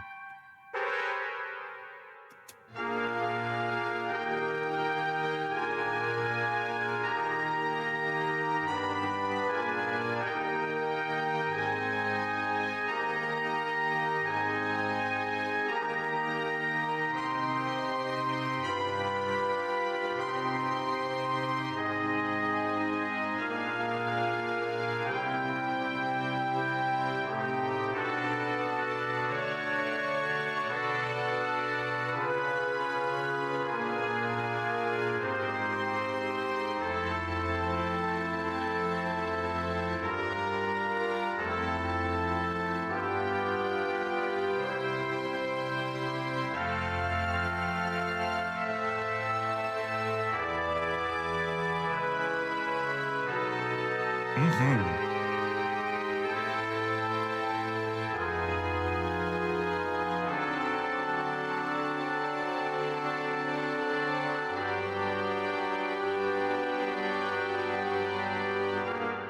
Everything sounds full and glorious. Perfect. So the last thing I want to add here then is we're just going to duplicate this track one more time. And we are going to add, instead of a trumpet ensemble, we're going to add the, I guess we can do full brass ensemble. But we're only going to take advantage of the lowest part here. Get out of here, bro. Get out of here. Oh, I see. So this is trombone, euphonium, tuba. And I think what that means is we can actually go lower. Not that low.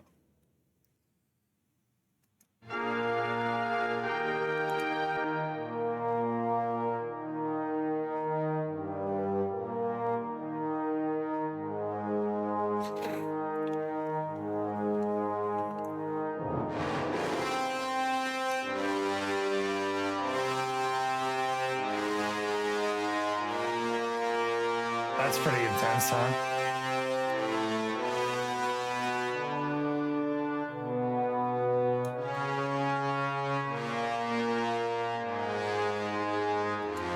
Just get a little bit of that buzz.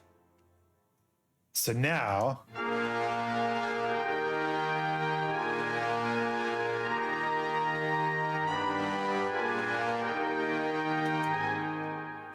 and I think what I also want to do is, first off, bring that down and also up.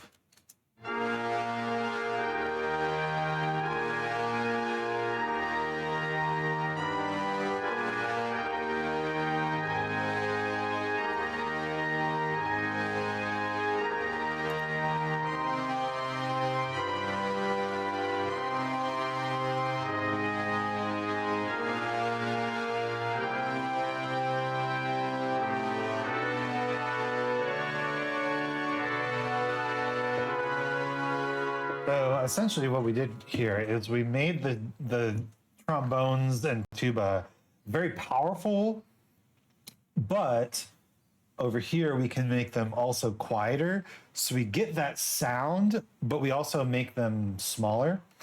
So it feels like there's less of them and it balances correctly.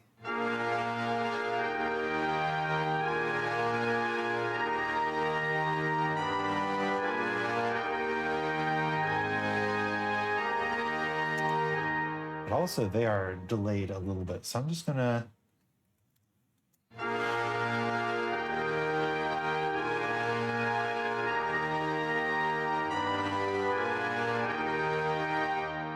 yeah, you can maybe it's in the French horns.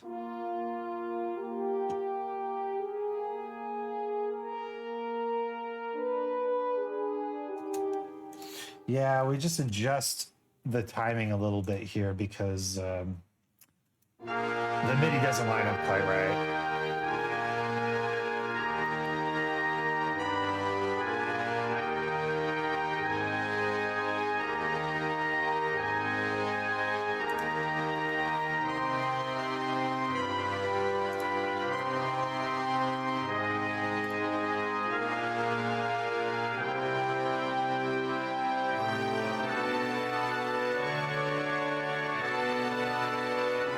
the strings.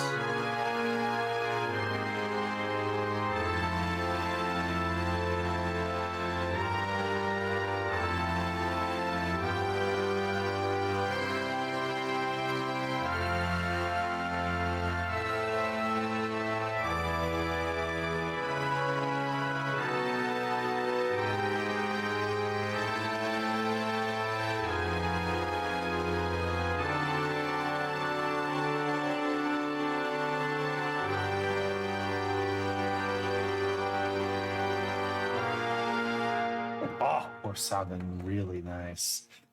And I think the last thing I want to add is just one little woodwind.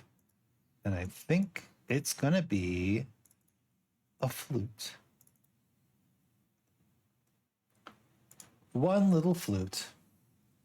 And this flute is going to obviously take the melody. So we're just going to pull the melody off of the French horn because that is going to be the easiest one to isolate. And it also already has my breathing kind of worked in here. Kind of.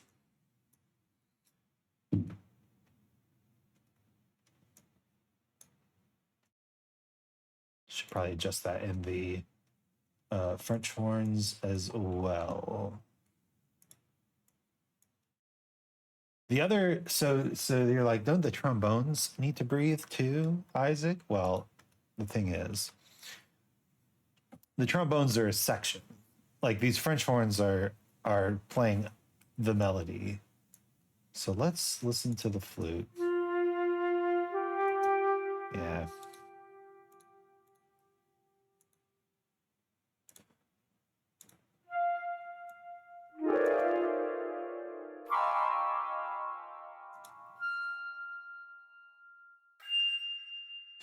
We can make it even go higher.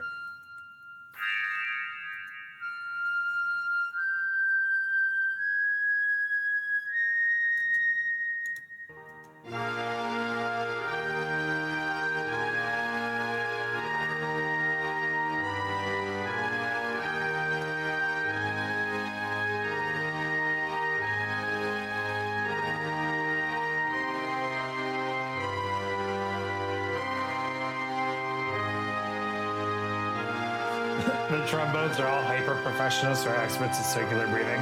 Of course. All along, I should have known.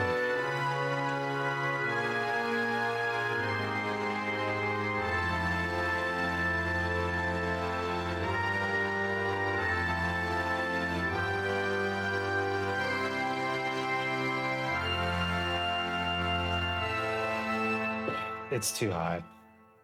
It's just too high. As if Isaac would hire anyone but the best. Anything but the best. We've hired the robots, the very best robots.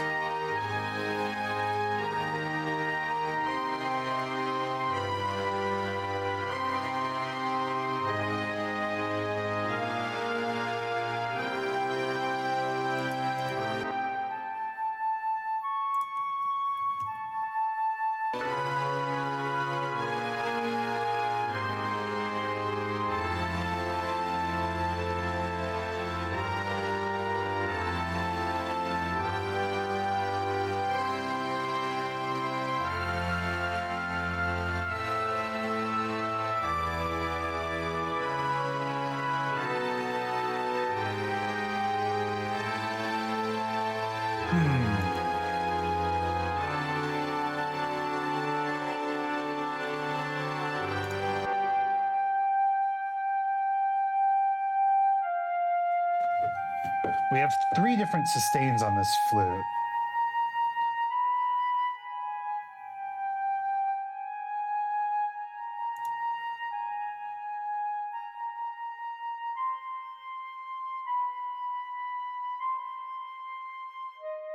I like this one the best.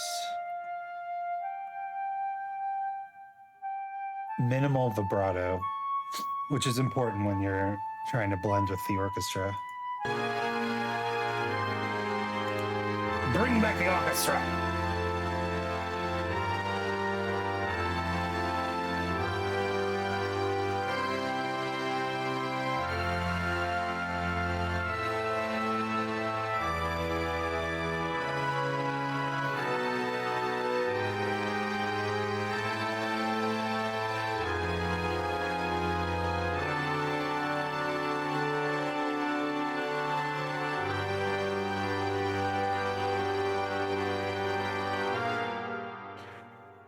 Sounding fantastic. Thank you. So, definitely loving it. So now what we do, we find out where the most important melody notes are. Where are those most important melody notes? I think I know where one is. And what we do is we put a nice heavy a boom on those notes.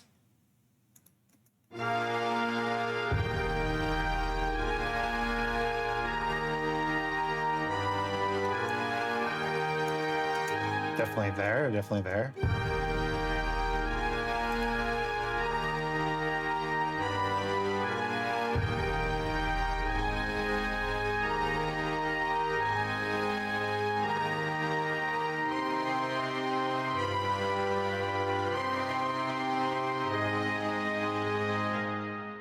And then here and here.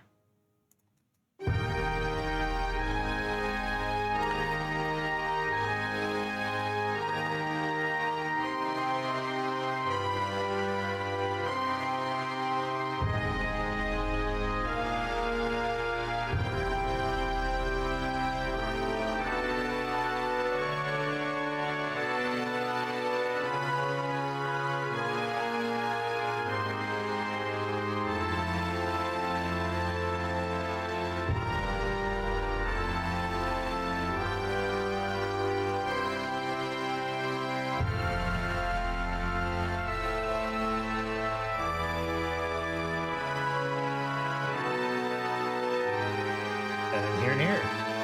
I believe that's it. Those are the most important notes.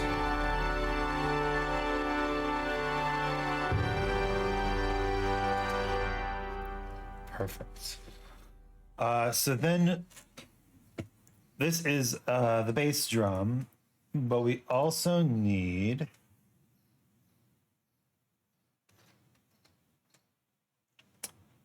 not a double bass drum, please.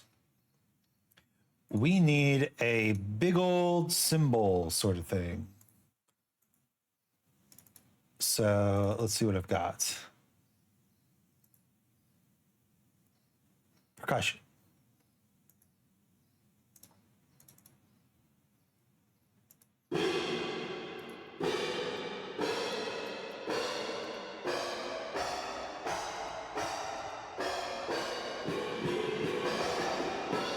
No, that's not what I want.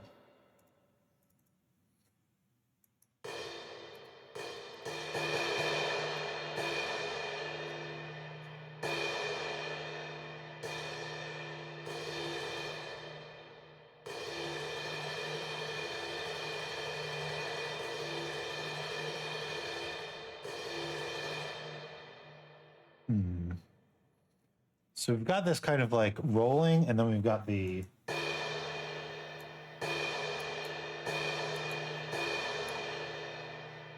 okay, I like that.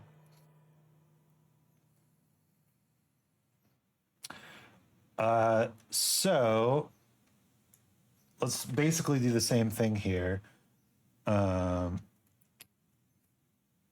We just want that cymbal note, huh?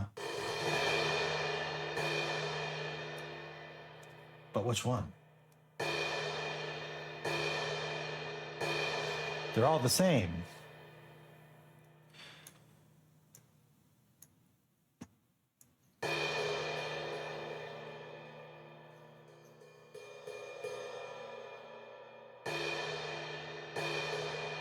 Okay, let's make this one not so loud. A not so loud cymbal. And we'll use that to emphasize most of these notes. And then we'll take this one and we'll make it the full loud cymbal. Put that here, here, and here. And now we'll take the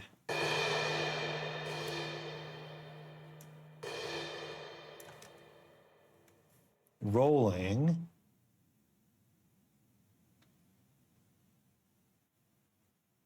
Put it here. I think maybe we make it shorter. Put it here.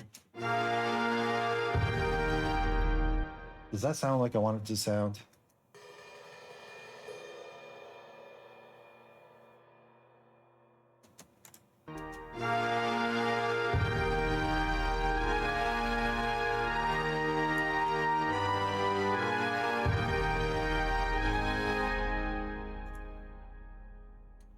Oh, we have the bass drum EQ on these cymbals, don't we? Yeah, that sounds much better.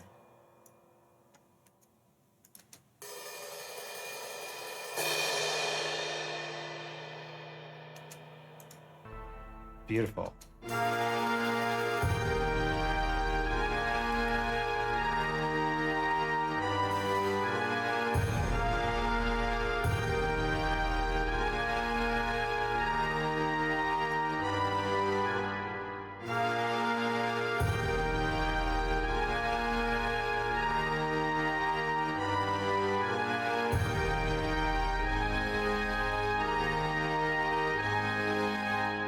Not quite the sound that I'm looking for, though. It's a wimpy, isn't it? A bit wimpy. Do we have a gong? Gong?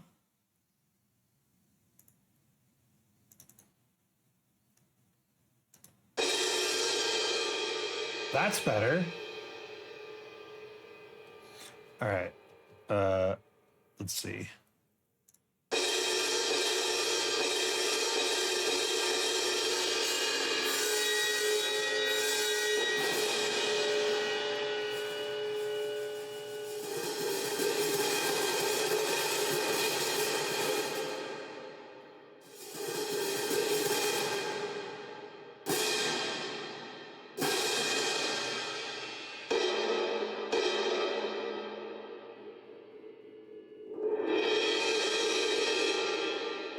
That's what I'm talking about. Okay, so let's go to this. If nothing else works, then metal pipe it is. Yeah, we're not descending to the degeneracy of the metal pipe.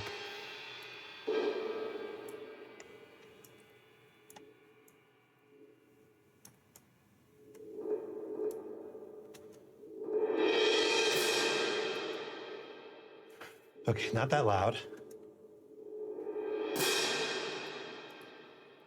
And then this needs to...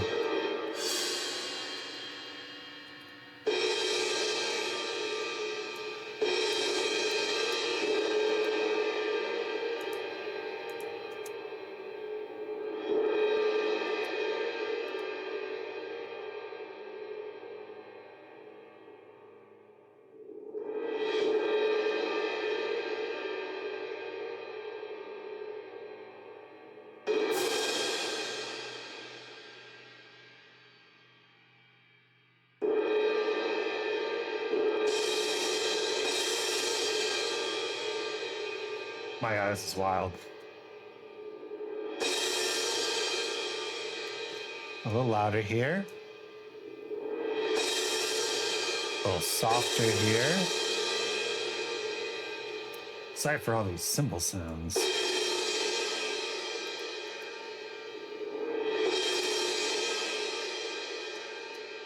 I think that's what we're going for. At least in the soft ones.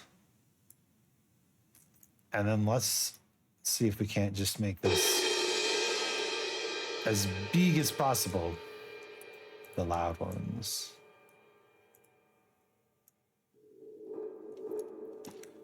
All right. Let's give a listen.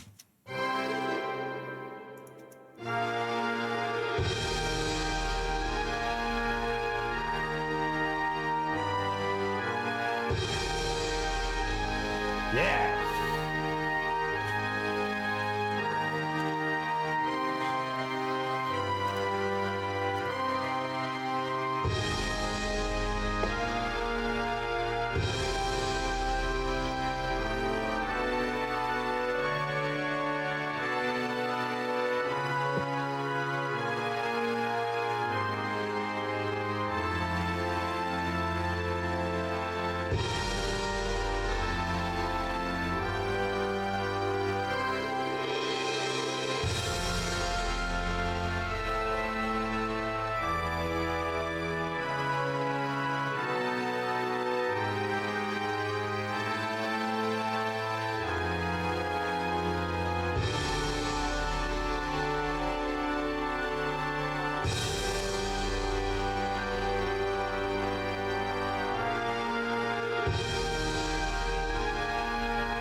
Much better.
Okay, a little too loud at the ending there.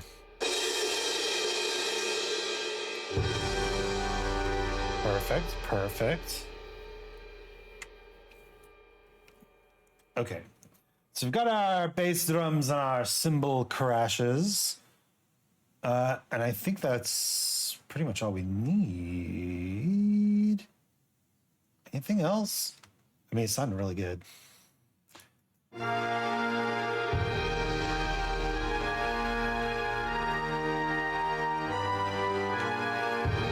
Sounds really magical in a way. I vibe. Perfect. That's exactly what I wanted to go for.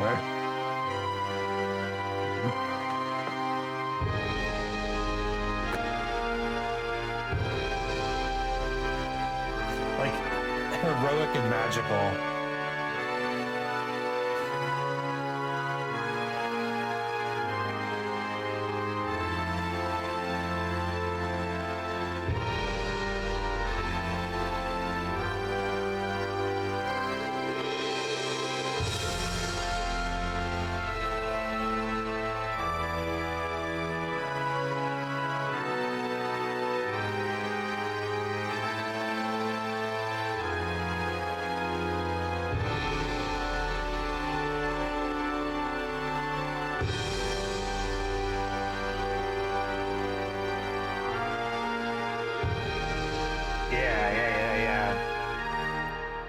And now it would be rude of me to not play the first part. I'm not going to turn the voice on because it's a whole deal. The voice has its own problems. There was some difficulty with recording, and I'm not going to put my client on blast because their recording setup wasn't ideal. But we can kind of hear the intro that I wrote a while ago. I'm going to listen to it and see if there's adjustments we want to make.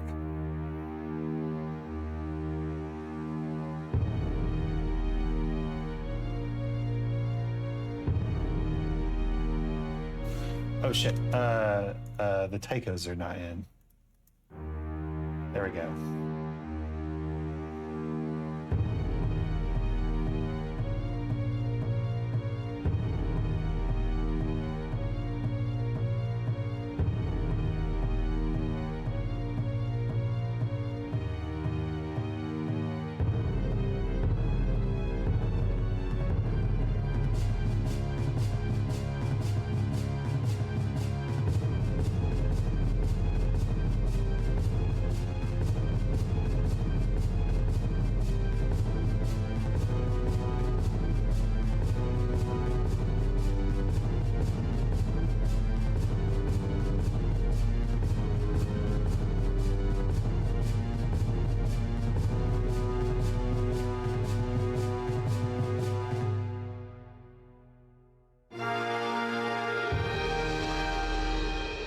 Yeah, that's what I thought might happen. The problem is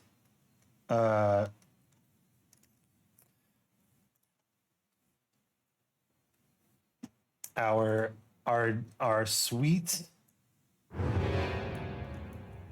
Our sweet orchestra is totally quieter now.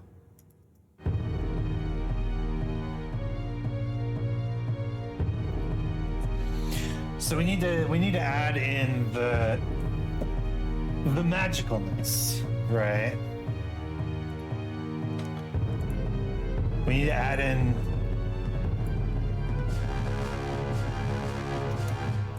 the horns. So we're going to do this the same way so that we keep our settings. These are a little too loud. Ha ha ha.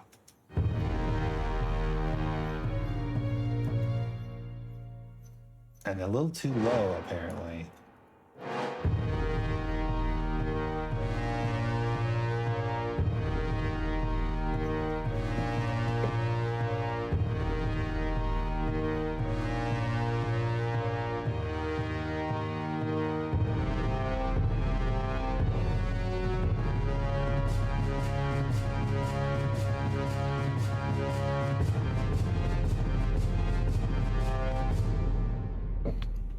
Okay, so a few things need to change here.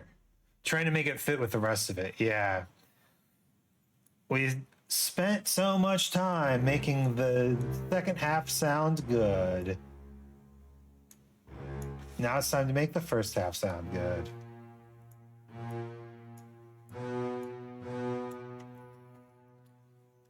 And the same thing needs to happen here, obviously.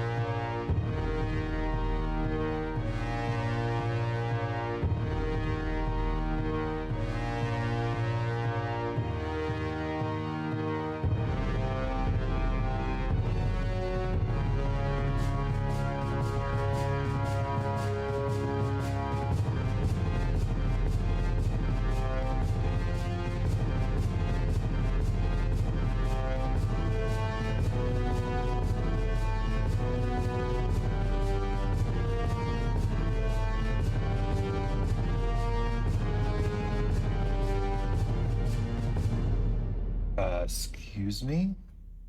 I didn't mean to delete that note.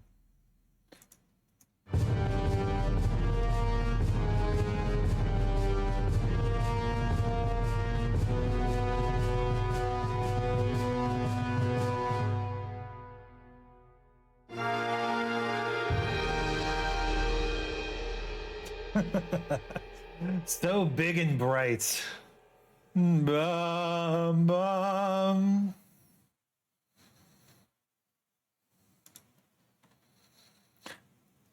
I'm wondering if we shouldn't scooch this. Wait. Scooch this all over. Just a smidge. Let's listen.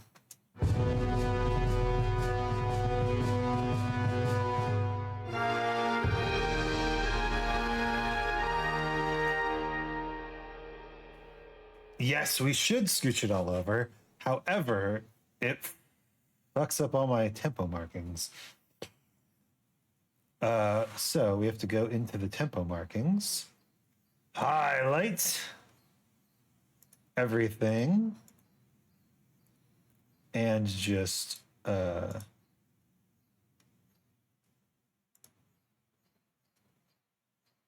all this. And just scooch it on over. It's pretty hard to connect the two together without getting overwhelmed. Yeah, and thematically, the lyrics that will go with it will help the connection because that is a pivot point, right? That is a point where, you know, you're wandering through the forest, it's dark, it's scary, and then suddenly the hero arrives. right? So it is a thematic change as well, and that'll help kind of bridge the gap.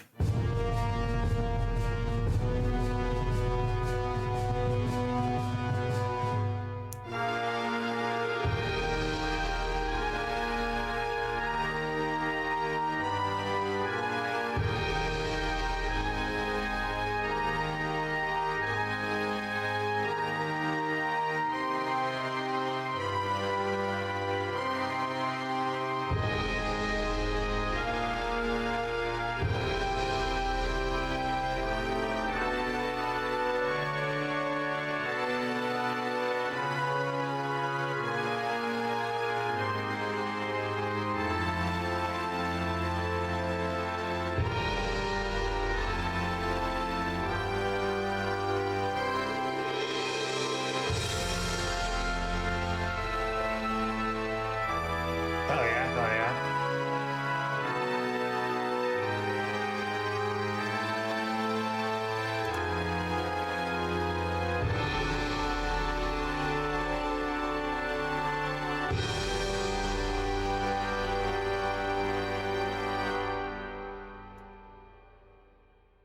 And that's the 2 minutes of music. Doesn't feel like it feels like so much longer. But hey,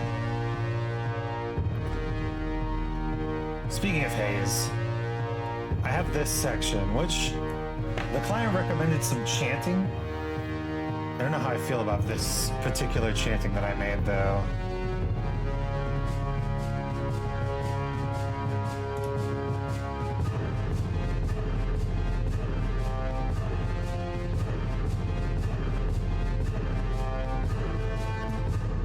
I think it's too spiky.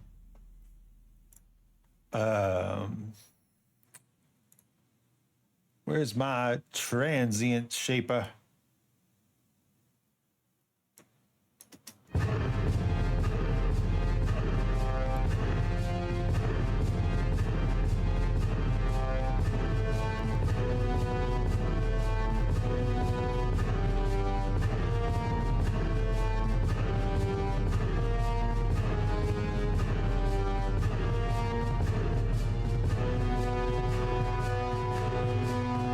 What? Wait, why the?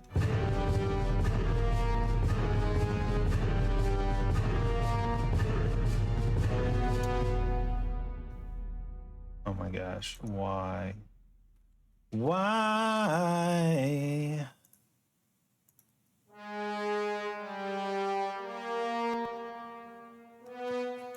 Why are you cutting out contact? Why?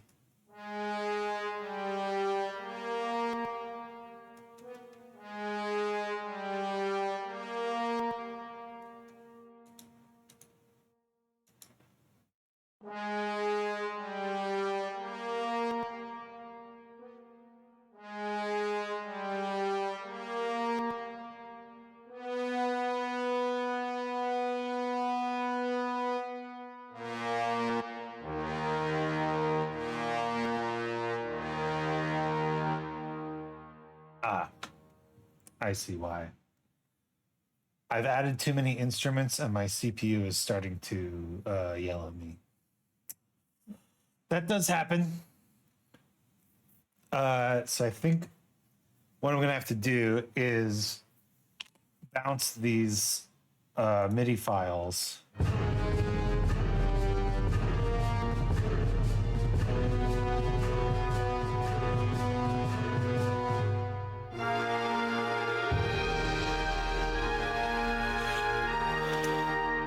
Bounce them and use them as audio files, which are a lot easier for the machine to read. But we'll have to do that next time. Sounds like a pain. It's not too bad, and it's worth it to keep your computer from exploding, I think. But let's talk about the good times. Let's talk about the good times. The good things. Look at this, a 2.5 hour stream with no interruptions and no dropped frames. Holy smokes, he's back. He's back and better than ever. He's on his way to the top. You can't stop the chimera that will win the world, win the day, win. Yeah, well, I'd like to win the world someday. Just so I have a platform where I can say, if I had a platform for the entire world, this is what I'd say.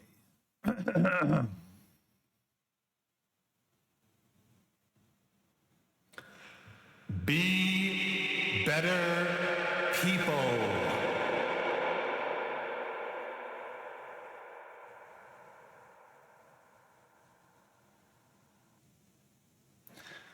I don't think that's an unreasonable request.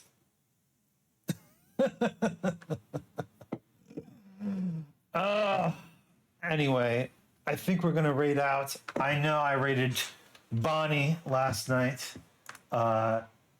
And it's so nice to see Bonnie streaming all these cool games. Oh, it's just so nice to be back. But we're going to raid someone else. We're going to raid something.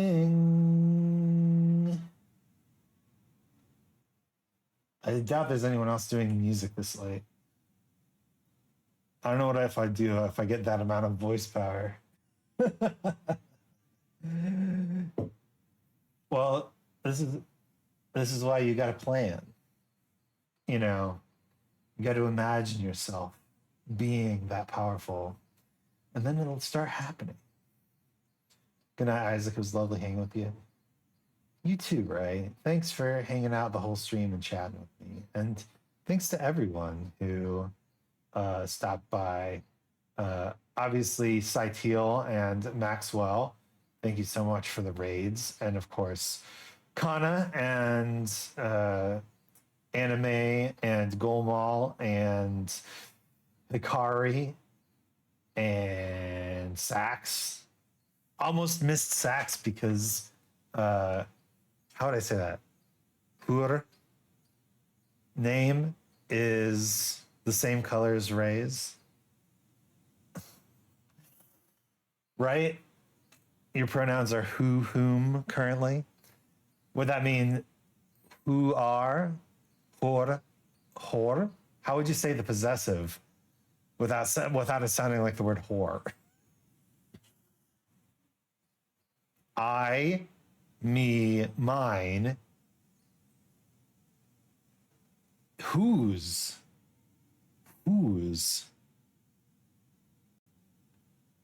That makes a lot more sense. But if you were, but what would you do if you're contracting it to who are? Who are? Hur, hor, rrr.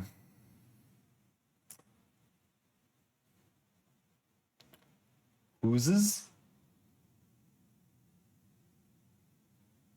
Whose? Maybe you need to get the. Maybe I do need to get the W pass. Maybe I'm. You let me know, Sax, if I'm allowed to refer to you. I guess, yeah. I'm thinking too much about the your and they are, right? People with they pronouns. Almost forgot Sax. Whose?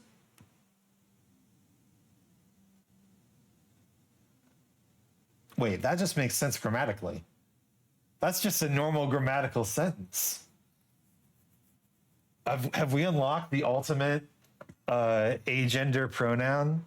Who, whom? Incredible. We're rating Revive Snow. We're rating Revive Snow.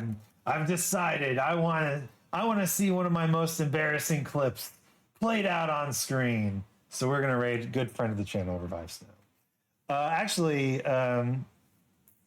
That was the intention from the start. finally we understand who's up to. Who's up to. Finally understand who's up to. I'm speaking the words and I'm shocked at how easily they're flowing from my lips.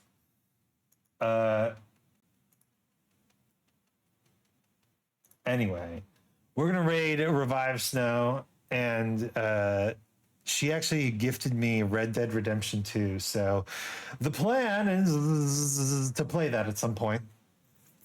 We'll see what happens. But with the internet back, I think I'm excited to announce that the weekend stream will be happening at the normal time, normal place with Dolu. I started this way too early. Anyway, I love you. Bye. Sleep tight. Don't let the Bitcoins bite. Okay, bye.